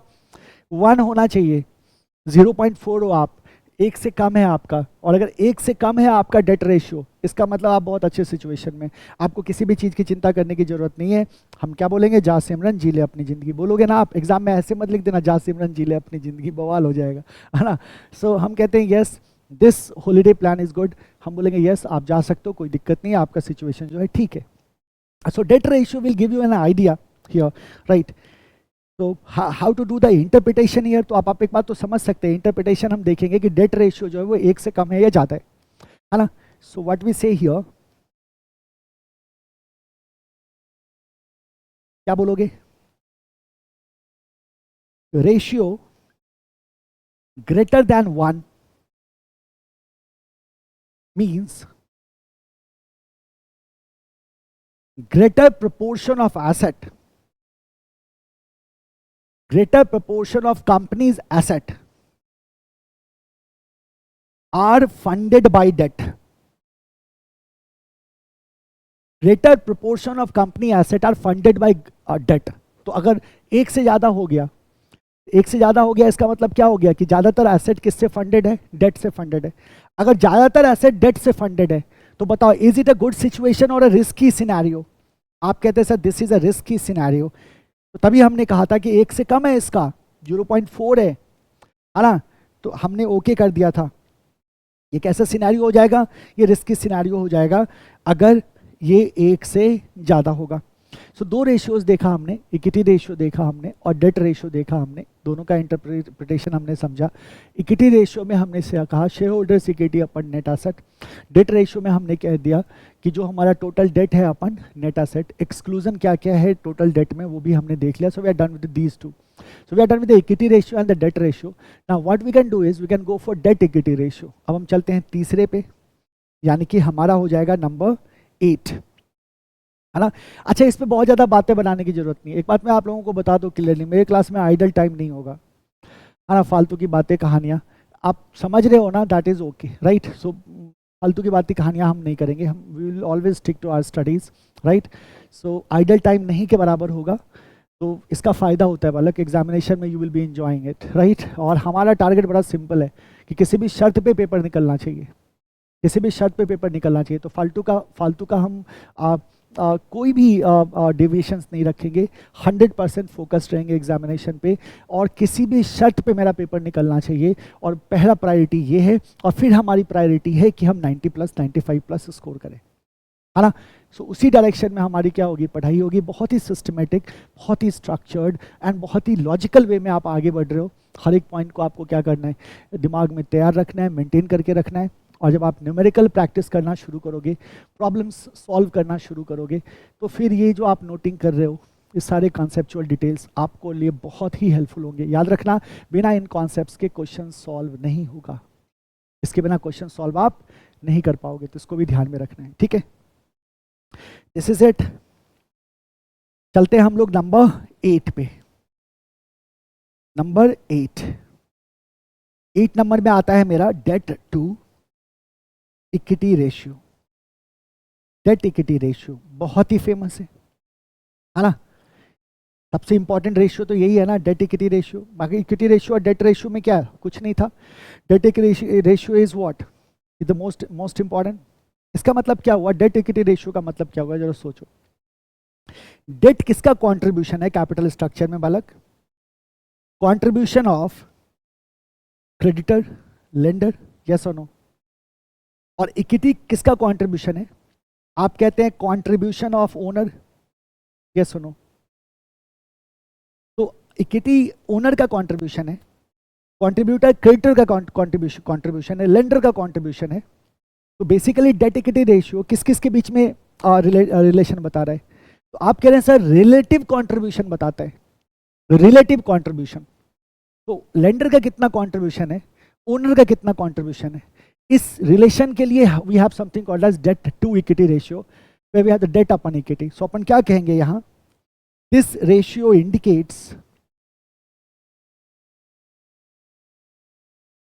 indicates relative contribution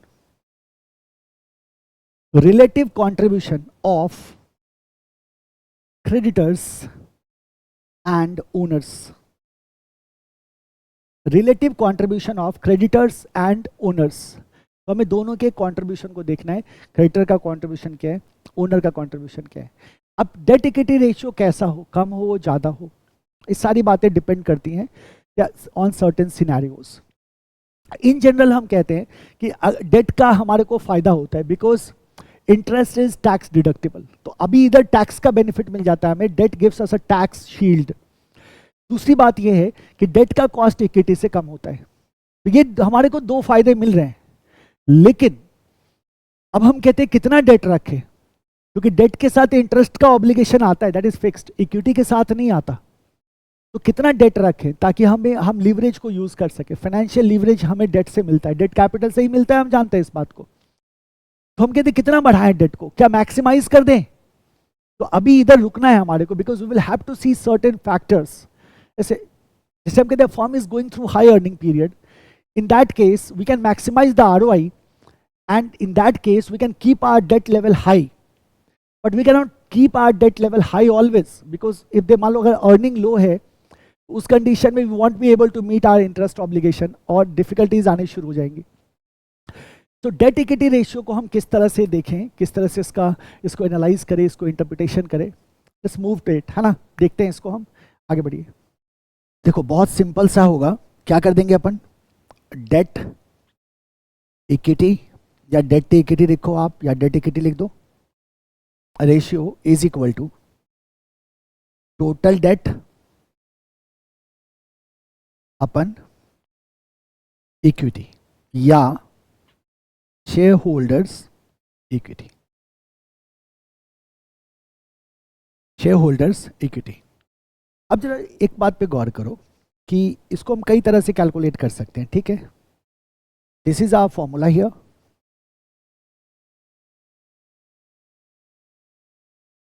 total debt अपन शेयर होल्डर्स इक्विटी। अच्छा, अब here we know that what is the total debt, है ना। या फिर आप पहले फॉर्मूला देखो, इसको हम कभी sometimes we can also take, instead of total debt we can go for, we can take it like total outside liabilities। तो अगर हम total outside liabilities डाल दें, total outside liabilities divided by shareholders equity, so that will also work, shareholders equity, ये भी हो सकता है। और sometimes we can also take only long term debt। तो अगर सिर्फ लॉन्ग टर्म डेट लेते हैं हम, तो लॉन्ग टर्म डेट अपन शेयर होल्डर्स इक्विटी हो जाएगा, share holders equity. So equity debt ratio में we can take total debt, है ना, we can take total debt, we can take long term debt, we can talk about total outside liabilities, है ना।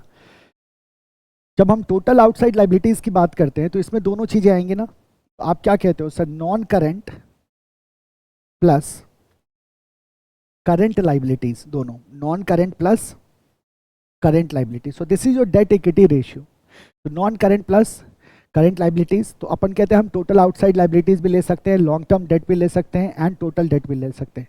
Now what is long term debt, what is long term debt. अगर हमने total outside liabilities करा तो इसमें current as well as non current liability दोनों को रखा, लेकिन लॉन्ग टर्म में क्या करेंगे हम, सिर्फ लॉन्ग टर्म के लाइबिलिटीज को ही इंक्लूड करेंगे।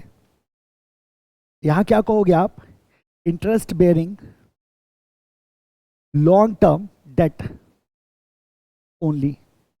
क्या एक्सक्लूड कर रहे हैं, exclude current liabilities, all current liabilities will be excluded in this case, so we can take exclude current liabilities. So we can take long term debt, we can take non current and current liabilities both, or we can talk about what, total debt. In this way we have to see this. अब एक सवाल है कि ठीक है sir, date equity ratio में हम date और इक्विटी को कंपेयर करते हैं। सो टोटल डेट अपन शेयर होल्डर्स इक्विटी ले सकते हैं, टोटल आउटसाइड लाइबिलिटीज अपन शेयर होल्डर्स इक्विटी ले सकते हैं, या लॉन्ग टर्म डेट अपन शेयर होल्डर्स इक्विटी ले सकते हैं। बट एक बात को ध्यान में रखना है कि हमें सिर्फ करंट को लेना है या नॉन करंट को लेना है, क्योंकि इसमें डिफरेंस यही इसी बात का आता है कि सिर्फ करंट को लेना है या नॉन करंट को भी लेना है, या नॉन करंट को लेना है तो करंट को भी लेना है।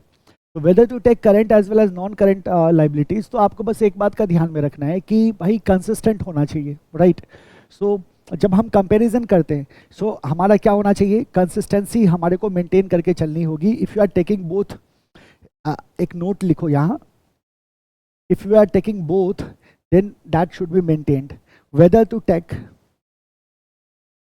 करंट, और ऐसे लिखना सही नहीं होगा, प्रायोरिटी हम किसको देते हैं, नॉन करंट को, नॉन करंट और नॉन करंट प्लस करंट दोनों को लें या एक को लें, है ना। फाइनली करें क्या, तो हम कहते हैं आप कुछ भी ले सकते हो, है ना। क्या बोलोगे,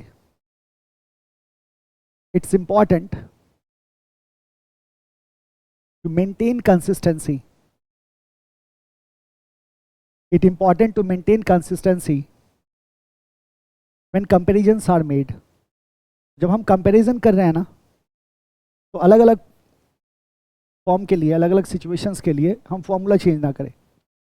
we can go for non current only, मतलब सीधा हम क्या कर सकते हैं, लॉन्ग टर्म डेट को लेके चल सकते हैं, या long term debt as well as current जो हमारे लाइबिलिटीज़ हैं उनको भी हम कंसीडर करते हुए चल सकते हैं। बट हमें क्या करना है, कंसिस्टेंट रहना है। So these are the way we can calculate it, the debt equity ratio, ठीक है। नाउ अब to further understand it, let's take up an example. जैसे मैंने आपको कहा कि ये बहुत ही इंपॉर्टेंट है, बहुत ही वाइटल है, जरा ध्यान से समझना है एक एग्जांपल को। इसमें कुछ और भी टर्मिनोलॉजीज में लेके आऊँगा जो अभी तक आपने नहीं पढ़ा है, तो I will help you understand. मान लो दे आर टू फॉर्म्स, एक है एक्स लिमिटेड और एक है वाई लिमिटेड। दो फॉर्म्स है हमारे पास, X limited and Y limited, X limited and Y limited, ठीक है। Now what we are going to see, तो what is the impact of debt equity ratio. Debt equity ratio कम है और ज़्यादा है, इससे क्या फ़र्क पड़ रहा है, यहीं से हमारा इंटरप्रिटेशन निकल के आएगा and we will be able to understand कि डेट इक्विटी रेशियो किस तरह से अफेक्ट शो करता है। अब मान लो एक्स लिमिटेड जो है, इसका जो एसेट है, इसका एसेट कुछ ले लो कि इसका टोटल एसेट जो है मान लो 10,000 है, इन लैक्स और इन करोर्स और व्हाटएवर, एंड जो रिटर्न ऑन एसेट है इसका, जो एक्सपेक्टेड रिटर्न है in percentage, that is let's say 10%, 10% का रिटर्न है, ठीक है। Now they have a debt, अब इनका डेट कितने का दे दो, 8,000 का डेट दे दो, 8,000 का क्या है, डेट है। अब डेट है तो डेट का कॉस्ट होगा, तो किस कॉस्ट पे है ये, तो हमने कहा 5% पे है, तो डेट का कॉस्ट कितना हो गया मेरे पास, 5% हो गया, राइट। इस फॉर्म के पास इक्विटी कितना है, इसका इक्विटी मान के चलो, हम कहते हैं इसके पास 2,000 इक्विटी है, 2,000 रुपीज़ क्या है मेरे पास, इक्विटी का है। तो these are all value in money, right. Assets कितना, 10,000, return 10%, debt 8,000, return 5%, cost 5% and equity is of 2,000। Now let's go for the Y limited. Assets हम सेम रखते हैं, तो इसका भी एसेट कितना हो गया, 10,000 का। रिटर्न जो है, जो रिटर्न हमें प्रोड्यूस करके दे रहा है एसेट, वो भी सेम रखते हैं, कितना परसेंट है, 10%। अब डेट को हमें चेंज करना है, हम क्या करते हैं, डेट को यहाँ बढ़ाते हैं, क्योंकि हमें अफेक्ट देखना है कि डेट इक्विटी रेशियो बढ़ने से क्या होता है। डेट को बढ़ा के हमने क्या कर दिया, यहाँ मान लो 9,000 कर दिया, इधर कितना था 8,000, इधर हमने 9,000 कर दिया। कॉस्ट को सेम रखते हैं, अगर कंपैरिजन करना है तो कॉस्ट को क्या रखना होगा, सेम रखना होगा, कॉस्ट को सेम रखा। अब हमने डेट को बढ़ाया तो इक्विटी कितना हो गया मेरा, 1,000 हो गया, इक्विटी कितना हो गया मेरा, 1,000 हो गया, ठीक है। तो these are the data available with us for the two companies, right. इसका मतलब दोनों का डेट इक्विटी रेशियो क्या होगा, अलग अलग होगा, इतना तो हमें देखते ही पता चल रहा है। तो अगर डेट इक्विटी रेशियो अलग अलग होगा तो रिटर्न ऑन इक्विटी क्या होगा।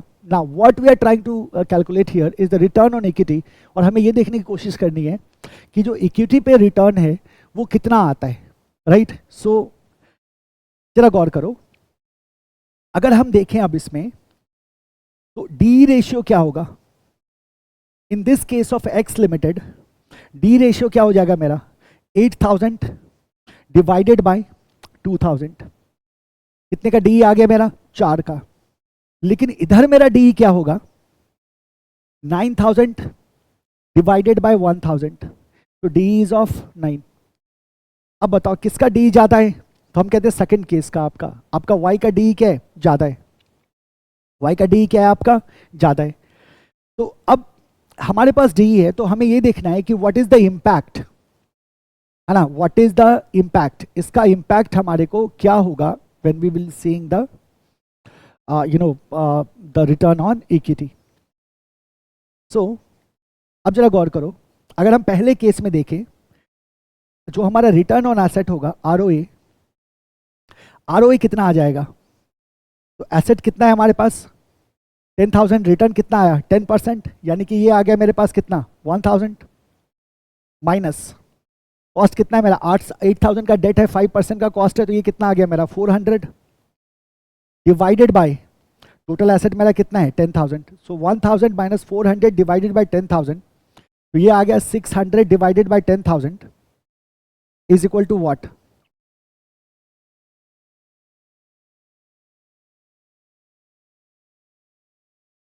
ये आ गया 0.06, है ना, 0.06। लाइकवाइज अगर हम इसका आरओए देखें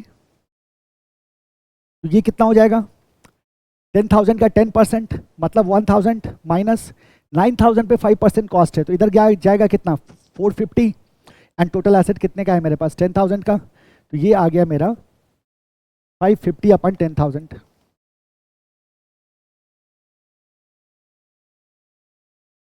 So this is my 0.055, यानी कि this is R 6% and this is R 5.5%. आ गया. अब लीवरेज क्या है दोनों का देखो. इस केस में अगर हम देखें तो टोटल एसेट मेरा कितना है 10,000.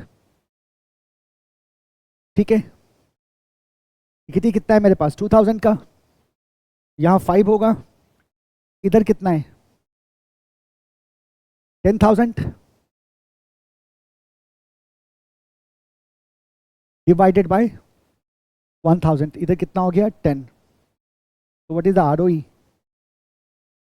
रिटर्न ऑन इक्विटी की अगर हम बात करें तो why we are taking leverage like this. We have taken what equity because we have to calculate ROE return on equity. तो रिटर्न ऑन इक्विटी की बात करें तो हमारा क्या हो जाएगा आरओई मल्टीप्लाइड टू लीवरेज. ये हमारा क्या दे देगा रिटर्न ऑन इक्विटी दे देगा. तो जरा रिटर्न ऑन इक्विटी को देखो कितना है 6% मल्टीप्लाइड टू 5. इधर आ जाएगा 5.5% मल्टीप्लाइड टू 10.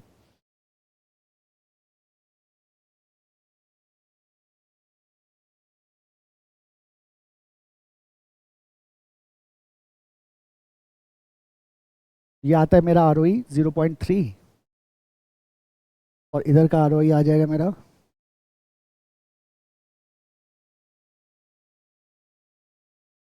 0.55. जरा गौर करो हुआ क्या. क्या हुआ. इसका रिटर्न ऑन इक्विटी ज़्यादा है. तो आप क्या कहते हैं कि सर हमें ये दिख रहा है कि जो वाई लिमिटेड है वाई लिमिटेड का रिटर्न ऑन इक्विटी ज़्यादा है 0.55 का है, जबकि एक्स लिमिटेड का रिटर्न ऑन इक्विटी क्या है 0.3 है मेरे पास. इसका मतलब क्या हुआ कि जब हमने डेट को 8,000 से बढ़ा के क्या किया 9,000 किया. डेट के पोर्शन को बढ़ाया. जब हमने डेट के पोर्शन को बढ़ाया और मेरा एब्सोल्यूट डेट इक्विटी रेशियो 4 से कितने पे चला गया 9 पे चला गया. 9 ही हुआ ना ये. तो हाँ 9 ही हुआ. 4 से कितने पे चला गया 9 पे चला गया. In that case we have seen कि इसके चेंज के आधार पे जब डी रेशियो बढ़ा है तो मेरा रिटर्न ऑन इक्विटी भी क्या हुआ है बढ़ा है. Now this is what we can see the magic of debt. अब लेकिन एक प्रॉब्लम है.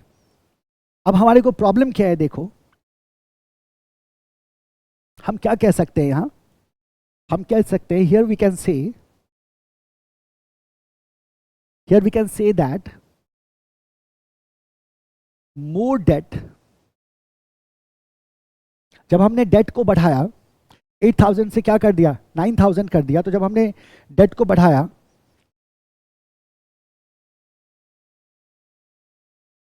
तो मेरा डेट इक्विटी रेशियो बढ़ गया. इंक्रीजेस द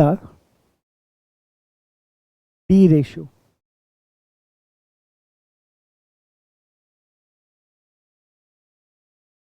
फर्दर हम क्या कह सकते हैं मोर डेट. ये इतना रेलेवेंट नहीं है. इंक्रीजेस द आरओई ये बड़ा हमारे लिए क्या है रेलेवेंट है. डेट को बढ़ाने से मेरा आरओई क्या हो गया बढ़ गया. More debt increases the ROE. Debt के बढ़ाने से मेरा आरओई क्या हो गया बढ़ गया. आरओई पहले कितना था 0.3 फिर कितना हो गया 0.55. ठीक है. ऐसा क्यों हुआ. Because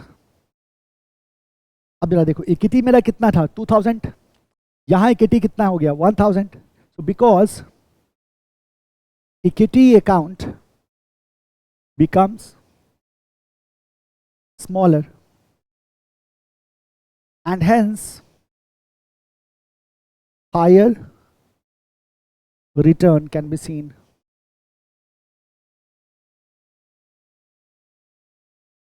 So with increasing debt equity ratio we see that the ROE increases. return on equity क्या होता है increase होता है क्योंकि इक्विटी अकाउंट क्या हो जा रहा है छोटा हो जा रहा है.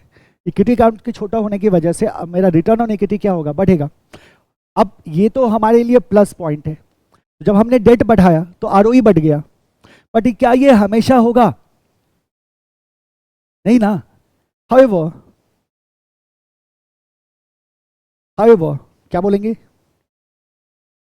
If DE ratio is too high, अगर ये बहुत ज्यादा हाई हो जाए,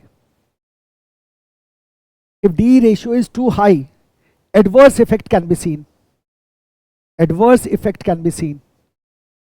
अब हमें इसी बात को ध्यान में रखना है कि हम डेट के पोर्शन को एक लिमिट तक ही बढ़ा सकते हैं, उसके बाद अगर हम बढ़ाएंगे तो आरओई पे नेगेटिव इफेक्ट हमें दिखना शुरू हो जाएगा। तो अब आप समझ सकते हैं डी रेशियो कितना इंपॉर्टेंट है और ये किस लार्ज स्केल पे कैपिटल स्ट्रक्चर डिसीजंस को इंपैक्ट करेगा। तो this is a simple example. In fact अभी अपन जब क्वेश्चंस करेंगे you will see lot of such examples और क्लैरिटी आएगी। यहाँ आरओए और आरओई पे मैं अभी ज़्यादा नहीं समझाना चाहता आपको, आपने बस इफेक्ट देख लिया कि how you are getting better ROE with increasing amount of debt. आप डेट को बढ़ाते हैं तो आपका आरओई बढ़ जाता है, और ये तो एक प्लस पॉइंट हुआ, लेकिन साथ ही साथ आप एक पॉइंट डालते हैं यहाँ कि भाई ये एक लिमिट तक ही होगा। ऐसा नहीं कि डेट ही, तो हम कहते हैं जितना मन आए उतना डेट लो और जितना ज़्यादा डेट लोगे उतना फायदा होगा, तो ऐसा नहीं होने जा रहा है ना। एक लिमिट तक ही डेट का फायदा होता है, उसके बाद वो एडवर्स इफेक्ट करना शुरू करता है और हमारे को नुकसान करना शुरू कर देता है। तो this is a very very very important ratio जो हमें क्या करना है, ध्यान में रखना है। ठीक है, सो what is the interpretation.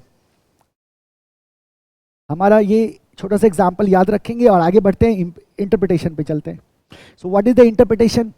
Interpretation अब हमारा ये है कि जब मेरा डी रेशियो हाई होगा तो high D ratio implies less protection for creditor. High DE ratio implies less protection for creditors. Creditors के लिए प्रोटेक्शन कम होता है, हालांकि आपने इसका फायदा भी देखा, less protection for creditors and vice versa. यानी कि अगर डी रेशियो कम होगा तो फिर क्रेडिटर के लिए क्या है, अच्छा सिचुएशन है। इसका मतलब कंपनी की लायबिलिटीज क्या है, कम है। It is useful in making capital structure decisions.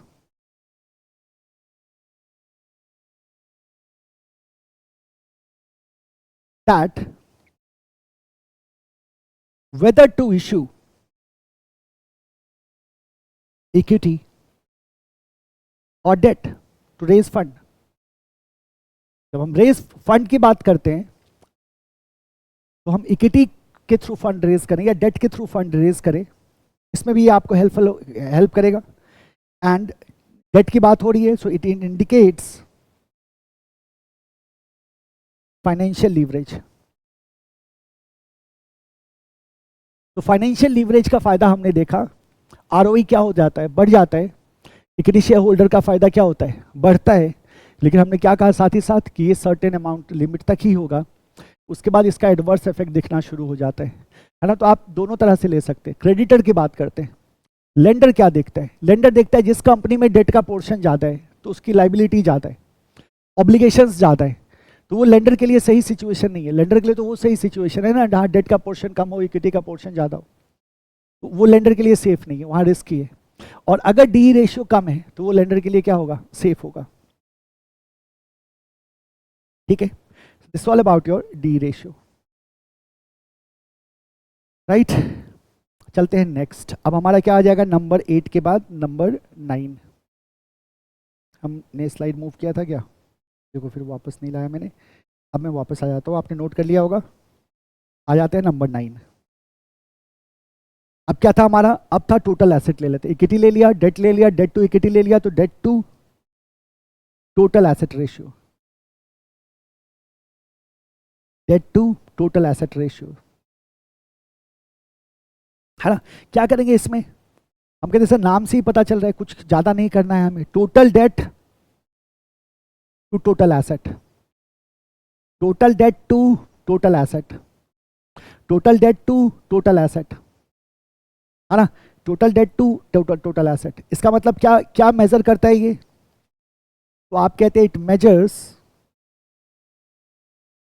The proportion of total assets financed with debt, total assets financed with debt। Formula क्या हो जाएगा,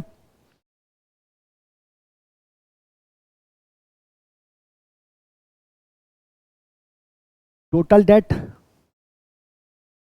अपन टोटल एसेट्स। और बताओ और क्या आएगा टोटल डेट अगर है तो, और क्या कह सकते हैं इसको, क्या बोलोगे, टोटल आउटसाइड लाइबिलिटीज बोलोगे ना, है ना, current plus non current divided by total assets. What is the total assets, what is the total assets, आप कहते हैं टोटल एसेट तो बड़ा सिंपल है sir, total of balance sheet. क्या ले लेना है, बैलेंस शीट का टोटल ले लेना है, total of balance sheet total asset, asset liability side का टोटल ले लो या एसेट साइड का टोटल ले लो, वो हमारे को क्या दे देगा, टोटल एसेट दे देगा। तो total outside liabilities and total debt, है ना। अपन मेंशन कर ही लेते हैं कि सर टोटल डेट का मतलब हम दोनों को ले रहे हैं, शॉर्ट टर्म को भी प्लस लॉन्ग टर्म दोनों को ले रहे हैं, हम शॉर्ट टर्म को भी ले रहे हैं, हम लॉन्ग टर्म को भी ले रहे हैं, है ना, दोनों को ले रहे हैं, short term plus long term. Total debt by total asset is debt to asset ratio, नाम ही है डेट टू टोटल एसेट। तो total debt upon total asset, total debt upon total asset, कुछ खास नहीं है यहाँ। एक एग्जांपल सॉल्व कर लो।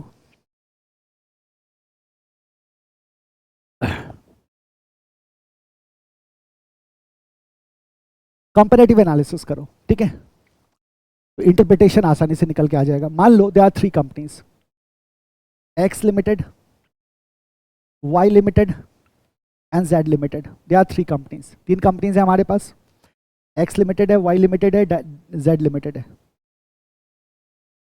Rupees in crores. अब हमें क्या करना है, तो total debt to total asset है, अपन एक काम करते हैं, टोटल डेट ले लेते हैं, total date, total date, total date x को दे देते हैं 10,000, वाई को दे देते हैं हाफ कर देते हैं इसका 5,000, और जेड को इसका हाफ कर देते हैं 2,500, ठीक है, ये आ गया टोटल डेट। अब ले लेते हैं टोटल एसेट्स, अब इसका टोटल एसेट्स है मान लो 3,500, इसका कर देते हैं हम लोग 9,500, और इसका कर देते हैं हम लोग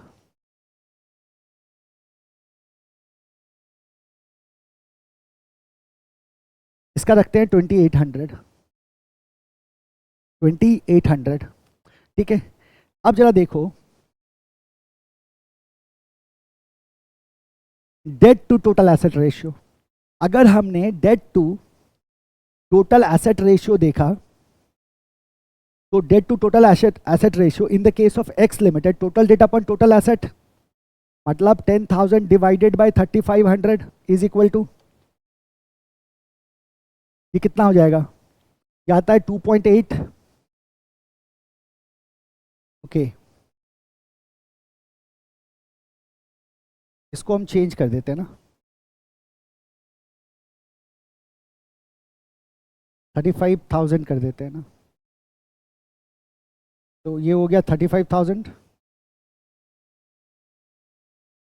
है ना, एसेट इज मोर ना, तो क्या हो गया मेरा debt to total asset 10,000 divided by 35,000 is equal to 0.29, ठीक है। सेकंड में चलो, टोटल डेट कितना है 5,000 डिवाइडेड बाय 9,500, ये आ रहा है 0.53, तीसरा है हमारा 2,500 डिवाइडेड बाय 2,800, ये आ रहा है 0.89, ठीक है, 0.89। अब जरा गौर करो कि हमारे पास क्या है, सो वी हैव 0.29, 0.53 एंड 0.89। तो सबसे ज़्यादा debt to total asset ratio मेरा किसका है, जेड का, और सबसे कम debt to total asset ratio मेरा कितना है, एक्स का, है ना। तो आप क्या कहते हैं कि अगर हम देखें तो इसका मतलब क्या हुआ कि in this case we can simply say that the proportionally less debt comparatively, है या नहीं है, कि प्रोपोर्शनली अगर देखा जाए तो इसमें जो डेट है वो क्या है, कम डेट है as compare to the Y and the Z limited. Proportion की अगर हम बात करें तो टोटल एसेट 35,000 का था, टोटल डेट 10,000 का था। यहाँ टोटल डेट मेरा 5,000 का है तो टोटल एसेट 95 का है। यहाँ टोटल डेट मेरा 2500 का है तो टोटल एसेट मेरा कितना है 2800 का है। तो पहले केस में जो प्रोपोर्शनली देखा जाए तो मेरा डेट क्या है, कम है। जबकि अगर आखिरी केस को देख ले, इसको देख ले, है ना, तो यहाँ हम सीधा सीधा कह सकते हैं कि here sir we have the high degree of debt. यहाँ डेट बहुत ज़्यादा है मेरा, यहाँ डेट मेरा क्या है, बहुत ज़्यादा है, देखो 0.89 है, it is very close to 1। So मेरा हाई डिग्री ऑफ डेट हमें देखने को मिल रहा है in the case of what, in Z limited, right. So what we can see here, हम क्या कह रहे हैं यहाँ, डेट बैलेंस जो है is smaller. In this case debt balance is smaller. So अगर इफ इट इज 0.89 तो इसका मतलब क्या हुआ कि majority of asset is financed by the debt. Majority of asset किससे फाइनेंस हो रहा है, डेट से फाइनेंस हो रहा है। तो हम क्या कह सकते हैं, majority of asset, majority of assets financed, है ना, मेजॉरिटी ऑफ एसेट क्या हो रहा है, फाइनेंस्ड हो रहा है। सो नाउ टेल मी कि किस कंपनी को आप प्रेफर करोगे, किस कंपनी को इजी वे में और लो रेट पे एडिशनल कैपिटल मिलेगा। आप क्या कहते हैं सर, जेड का जो सिचुएशन है, जेड का सिचुएशन ये है कि there is high degree of debt. तो जाहिर सी बात है जेड अगर मनी रेज करने की कोशिश करता है डेट फाइनेंसिंग में तो जेड को ज़्यादा रेट ऑफ इंटरेस्ट देना होगा, है ना। जबकि अगर एक्स की बात करें तो प्रोपोर्शनली यहाँ डेट क्या है, कम है, कंपेरेटिवली डेट क्या है, कम है, वो साफ साफ दिख रहा है, 0.29। सो इस केस में क्या होगा, इन्हें इजीली लो रेट पे they will be able to go for the debt financing. तो आप क्या कहते हैं कि इन दिस केस अगर हम एक्स की बात करें तो आप क्या कहते हैं, it can procure additional capital at low rate, additional capital at low rate. यहां लेंडर का रिस्क क्या है, कम है, यहां लेंडर का रिस्क क्या होगा, कम होगा। जबकि जेड के केस में लेंडर का रिस्क क्या होगा, ज्यादा होगा। तो अपन साफ साफ कह सकते हैं किसी एक्स को इजी फाइनेंसिंग मिलेगा एट लोअर रेट, जबकि जेड को क्या करना होगा, हाई रेट पे मिलेगा और डिफिकल्टीज उन्हें फेस करनी ही होंगी, है ना। So this is debt to total asset ratio. आप देख सकते हैं हाउ इंपैक्ट इज स्टडीड, है ना। चलते हैं किस पे, इंटरप्रिटेशन पे। यहीं से इंटरप्रिटेशन हम देख सकते हैं, how we see the interpretation. कहने का मतलब है कि सर अगर हायर रेशियो होगा जैसा जेड के केस में था, अगर रेशियो इज हायर है इसका मतलब it indicates that assets are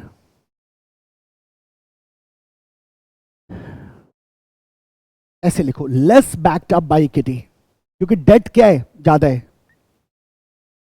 assets are less backed up by equity, assets are less backed up by equity and hence higher financial leverage, and higher financial leverage मतलब date का portion क्या है मेरे पास, ज्यादा है। हायर फाइनेंशियल लीवरेज मतलब date का portion मेरे पास क्या है, ज़्यादा है। तो हाई रेशियो का मतलब है कि एसेट जो है इक्विटी से कम बैक्ड हैं, डेट फाइनेंस्ड एसेट हैं, तो रिस्क ज़्यादा है। लेंडर के पास जब जाएंगे हम and we try to get the fund, तो हमारे को ज़्यादा इंटरेस्ट रेट वो क्या करेगा, कोट करेगा, क्योंकि उसे हमारे में क्या दिखाई देगा, ज़्यादा रिस्क दिखाई देगा। तो ये डेट टू टोटल एसेट हो गया। Now in leverage ratio we have covered equity ratio, then we have seen the debt ratio, then we have seen the debt to equity ratio, then we have seen the debt to total asset ratio। बहुत simple है, आप जानते हैं leverage ratio basically financial leverage को हम यहाँ देखते हैं। हम देखते हैं कि डेट कैपिटल का प्रोपोर्शन क्या है हमारे कैपिटल स्ट्रक्चर में, और लीवरेज रेशियो में जो अभी हम देख रहे थे that was the capital structure ratio, right. हमारे पास अभी और रेशियोज हैं, कंटिन्यू करते हैं बिना समय गवाए हुए। Let's move to the next one. ये हमारा कौन सा नंबर था, this was our number 9, so we'll go to number 10।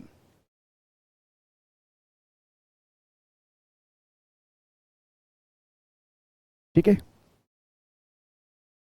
Now आपको मैं अपना कॉन्टैक्ट नंबर शेयर कर रहा हूं, राइट, 8447269330। ये मेरा पर्सनल नंबर है। सबसे पहले किसी दोस्त को रेफर करना हो तो ये नंबर मत देना, है ना। किसी दोस्त को बताना हो क्लास के लिए तो 8882474092 ये वाला नंबर दीजिएगा, ये वाला मत दे दीजिएगा, है ना। क्योंकि मुझसे क्वेरी करेंगे, सवाल पूछेंगे तो बेटर होगा कि इसको अपन क्वेरी के लिए ही रखते हैं। तो अगर आप if you find any doubt, है ना, जैसे कुछ किसी तरह की डिफ़िकल्टी आप फेस करते हैं, कोई कॉन्सेप्ट में अटकते हैं, है ना, किसी बेसिक्स में इशू होता है, या फिर रिवीजन करने में डिफ़िकल्टी आप फेस करते हैं, या एनी डाउट, राइट। किसी भी तरह के डाउट के लिए, खास करके जो बच्चे आप लोग गूगल ड्राइव में हो, पेन ड्राइव में हो, फेस टू फेस में तो आप डायरेक्ट क्वेश्चन पूछ लेते हैं, लाइव क्लास में आप डायरेक्ट क्वेश्चन पूछ लेते हैं, लेकिन आप गूगल ड्राइव, पेन ड्राइव में हैं तो आपको क्या करना है कि जब कभी भी आपको कोई भी डाउट आए तो simply type it and send to me. जब आप क्लास कर रहे हैं तो आपने अपने डाउट्स को लिख लिए, अगर आते हैं तो, आएंगे तो नहीं, क्योंकि बहुत ही बेसिक वे में हम चल रहे हैं, एक ही कॉन्सेप्ट को डील कर रहे हैं ताकि आपको डाउट्स ना आए। लेकिन अगर फिर भी if you find any doubt, so what you have to do is just drop me the WhatsApp, right. आप मेरे को क्या करेंगे, व्हाट्सएप कर देंगे, और if you want to call तो you may call as well, right. अगर कॉल मैंने पिक नहीं किया तो बुरा नहीं मानने का, है ना। हो सकता है मैं क्लास में हूँ, अगर कॉल पिक नहीं किया तो आप सिंपली मैसेज ड्रॉप कर दो दैट ये मेरा नाम है, मैं आप गूगल ड्राइव में हूँ या पेन ड्राइव में हूँ, जिसमें भी हैं आप, I want to talk with you, तो I will be accordingly I will be arranging a call for you, right. So इस नंबर को क्या करना है, सेव कर लेना है मेरे नाम से, और इस नंबर को क्या कर लेना है, सेव कर लेना है पराशा पाठशाला के नाम से, राइट। किसी को रेफर करना हो, किसी दूसरे दोस्त को बताना हो तो आप सिंपली ये नंबर दे सकते हैं कि इस पर बात कर लो, इस पर सारी डिटेल्स आपको मिल जाएंगी। ओके, चलिए चलते हैं हम कहाँ, हमारे नेक्स्ट रेशियो पे। फिर से देख लेते हैं एक बार, ये था रेशियो नंबर 9, तो हम चलेंगे रेशियो नंबर 10 पे। तो will go to the ratio number 10 now. तो ये है हमारे पास capital gearing ratio. As I told you, debt equity भी यही होता है, बेसिकली इसी का टाइप है। गियर क्या होता है पता है आपको, कैपिटल गियरिंग रेशियो, है ना, कैपिटल गियरिंग रेशियो। सो ये बेसिकली ना, अगर आप कैपिटल गियरिंग रेशियो की बात करो तो जैसे जैसे कार होता है ना, कार, जैसे यूएस की बात कर लो, United State of America, capital gearing को ही फाइनेंशियल लीवरेज कहा जाता है। It's nothing but the financial leverage. तो गियर होता है ना गाड़ी में, जैसे आपने फर्स्ट गियर में दिया तो गाड़ी आपकी आगे चलती है थोड़ी सी, फिर आप सेकंड गियर में देते हो स्पीड बढ़ती है, फिर थर्ड में देते हो और स्पीड बढ़ती है, तो कुछ ऐसा ही है आपका कैपिटल गियरिंग रेशियो, है ना। So here also we talk about the debt, right. सो अब यहाँ बेसिकली गियरिंग रेशियो का मतलब क्या है, व्हाट इट इज इंडिकेटिंग, तो आप याद रखना है इसको कि गियरिंग रेशियो का यहाँ मतलब है सीधा सीधा कि इसकी मदद से we measure the financial risk, हम फाइनेंशियल रिस्क को मेजर करते हैं। आप क्या बोलोगे, अ गियरिंग रेशियो क्या करता है, मेजर्स, किसको मेजर करता है, फाइनेंशियल रिस्क को। A gearing ratio measures financial risk, ये क्या करता है, फाइनेंशियल रिस्क को मेजर करता है। और अच्छी तरह से नोट्स बनाना, बहुत काम आएगा ये आपको। तो it measures a financial risk, ठीक है। तो बेसिकली इसमें आप किस चीज का रेशियो लेते हैं, तो आपको पता है इसमें क्या है, ये रेशियो है डेट का विद रिस्पेक्ट टू या इन रिलेशन टू या रिलेटिव टू इक्विटीज। तो डेट का इक्विटीज के रिलेशन में बेसिकली हमारा क्या होता है, ये कैपिटल गियरिंग रेशियो होता है। तो डेट का इक्विटी के रिलेशन में अगर हम रेशियो देखें तो ऑलरेडी हम देख चुके हैं debt equity ratio, right. So here what different we are going to do here, तो आप क्या कहते हो, यहां हम क्या देखते हैं, it indicates proportion of fixed interest dividend. Here we are talking about the dividend bearing capital to funds belonging to equity shareholders.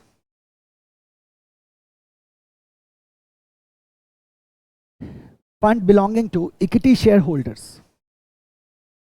So fixed interest and dividend, तो बताओ क्या क्या आ गया, प्रेफरेंस शेयर डिविडेंड आया, यस, एंड डेट आया, yes, तो indicate proportion of fix interest and dividend bearing capital to funds belonging to the equity share holder.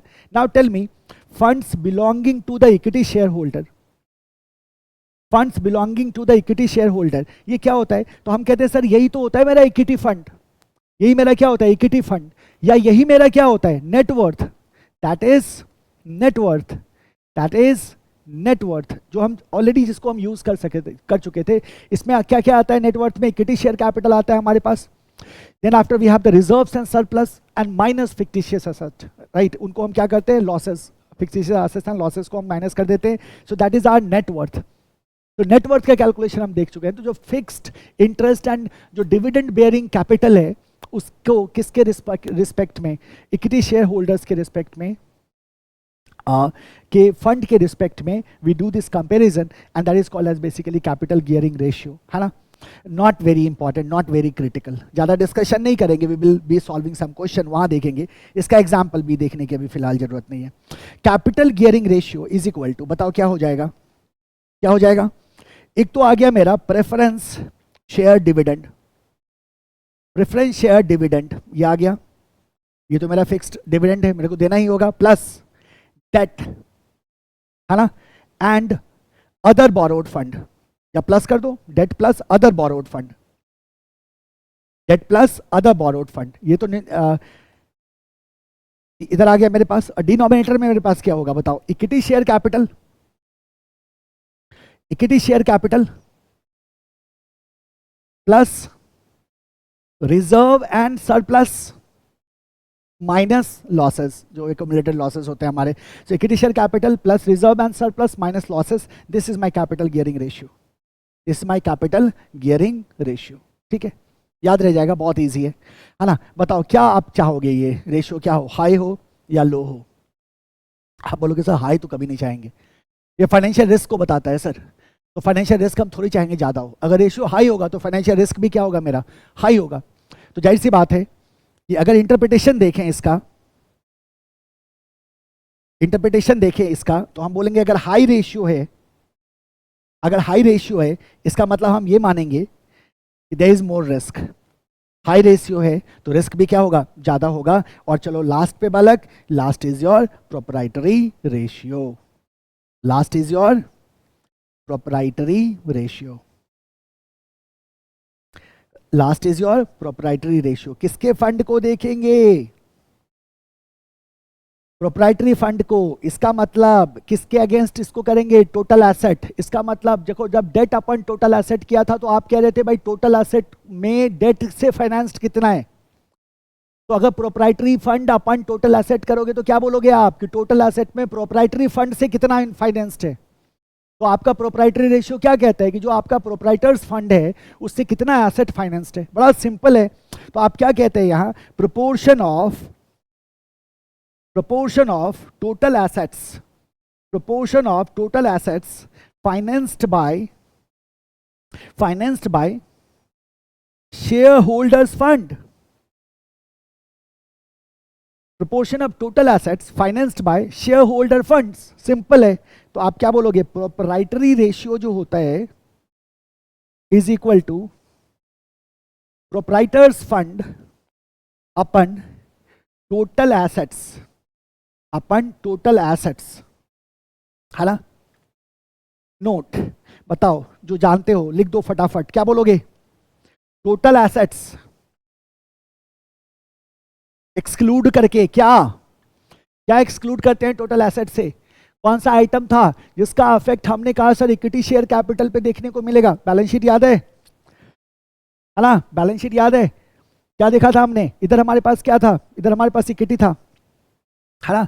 Equity के बाद हमारे पास प्रेफरेंशियल कैपिटल था, देन हमारे पास लॉन्ग टर्म डेट था, फिर हमारे पास करंट लाइबिलिटीज थी, इधर हमारे पास नॉन करंट एसेट था, फिर हमारे पास करंट एसेट था. साथ ही साथ मैंने आपको क्या बताया था? एक्यूमुलेटेड लॉसेस, P&L से आएगा एक्यूमुलेटेड लॉसेस. और फिर हमारे पास क्या था? Fictitious asset. अब ये जो accumulated losses and fictitious asset है, इसका इंपैक्ट कहाँ दिखता है? तो हम बोलेंगे सर यहाँ दिखता है. तो इसको एक्सक्लूड करके या इसको इंक्लूड करके टोटल एसेट, क्या करके? एक्सक्लूड करके. टोटल एसेट एक्सक्लूड क्या? Losses and fictitious asset. इसको क्या करके? एक्सक्लूड करके, इसको क्या करके, एक्सक्लूड करके। एंड प्रोप्राइटरी फंड बताओ, नोट प्रोप्राइटर्स फंड क्या होगा, प्रोप्राइटर्स फंड क्या होगा, proprietors fund is equal to क्या क्या लोगे इसमें, क्या क्या लोगे प्रोप्राइटर्स फंड में। आप बोलोगे सर प्रोप्राइटर फंड तो वही फंड होगा ना जो मेरा नेटवर्थ था, इट्स द सेम थिंग। यानी कि इक्विटी शेयर कैपिटल आएगा, इक्विटी शेयर कैपिटल आएगा प्लस प्रेफरेंस शेयर कैपिटल आएगा, प्रेफरेंस शेयर कैपिटल आएगा प्लस रिजर्व एंड सरप्लस आएगा, रिजर्व एंड सरप्लस आएगा। अच्छा, क्या रिजर्व एंड सरप्लस भी नेगेटिव? हम बोले हाँ बिल्कुल हो सकता है, ज़्यादा लॉस कर दो हो जाएगा। हम बोले हाँ हो सकता है, नेगेटिव होगा, माइनस होगा, कोई दिक्कत नहीं है उसमें, ध्यान में रखना है इसको। क्या बोलेंगे, कैन बी नेगेटिव। और सिर्फ यहाँ नेगेटिव होगा ऐसा कुछ मैं बोल रहा हूँ, ऐसा बिल्कुल भी नहीं है। जो जहाँ कहीं भी इसका रेफरेंस आया था इट कैन बी नेगेटिव, यहाँ याद आया मैंने यहाँ लिखवा दिया, ध्यान में रखना है बस इसको। तो this is our proprietary fund ratio, है ना। देखो कितना एसेट प्रोप्राइटर्स फंड से फाइनेंस्ड है, तो बताओ रेशियो आपको क्या चाहिए, हाई चाहिए या लो चाहिए? आप बोलोगे सर हाई चाहिए, जितना हाई है उतना फायदा है, उतना कम रिस्क है। यानी कि इसका इंटरप्रिटेशन में क्या जाओगे आप, इसके इंटरप्रिटेशन में आप देखोगे, आप बोलोगे higher the ratio lower is the risk. क्या ऐसे लिखो, less risky scenario, higher is the ratio, less risky scenario can be seen। यहां हम चाहेंगे रेशियो क्या हो, ज्यादा हो। डेट से हम ज्यादा रेशियो नहीं चाहेंगे, लेकिन प्रोप्राइटर्स फंड से हम ज्यादा रेशियो चाहेंगे, right. So this is all about your the first category, जिसको आपने क्या कहा था, कैपिटल स्ट्रक्चर रेशियो कहा था, under the leverage ratio, right. तो सारे रेशियोज में इतने टाइम नहीं लगेंगे, है ना, these are the complicated part, इसीलिए we are getting it into we are getting in more depth. तो यहाँ थोड़ा टाइम लग रहा है, आगे के रेशियोज में आप बहुत तेजी से कर पाओगे, राइट। फंडामेंटल्स को पकड़ के रखना है, फंडामेंटल्स आर वेरी इंपॉर्टेंट, इसी से क्वेश्चन सॉल्व होगा, राइट। फॉर्मूला रटने की कोशिश नहीं करना है, उसको समझ के रखना है।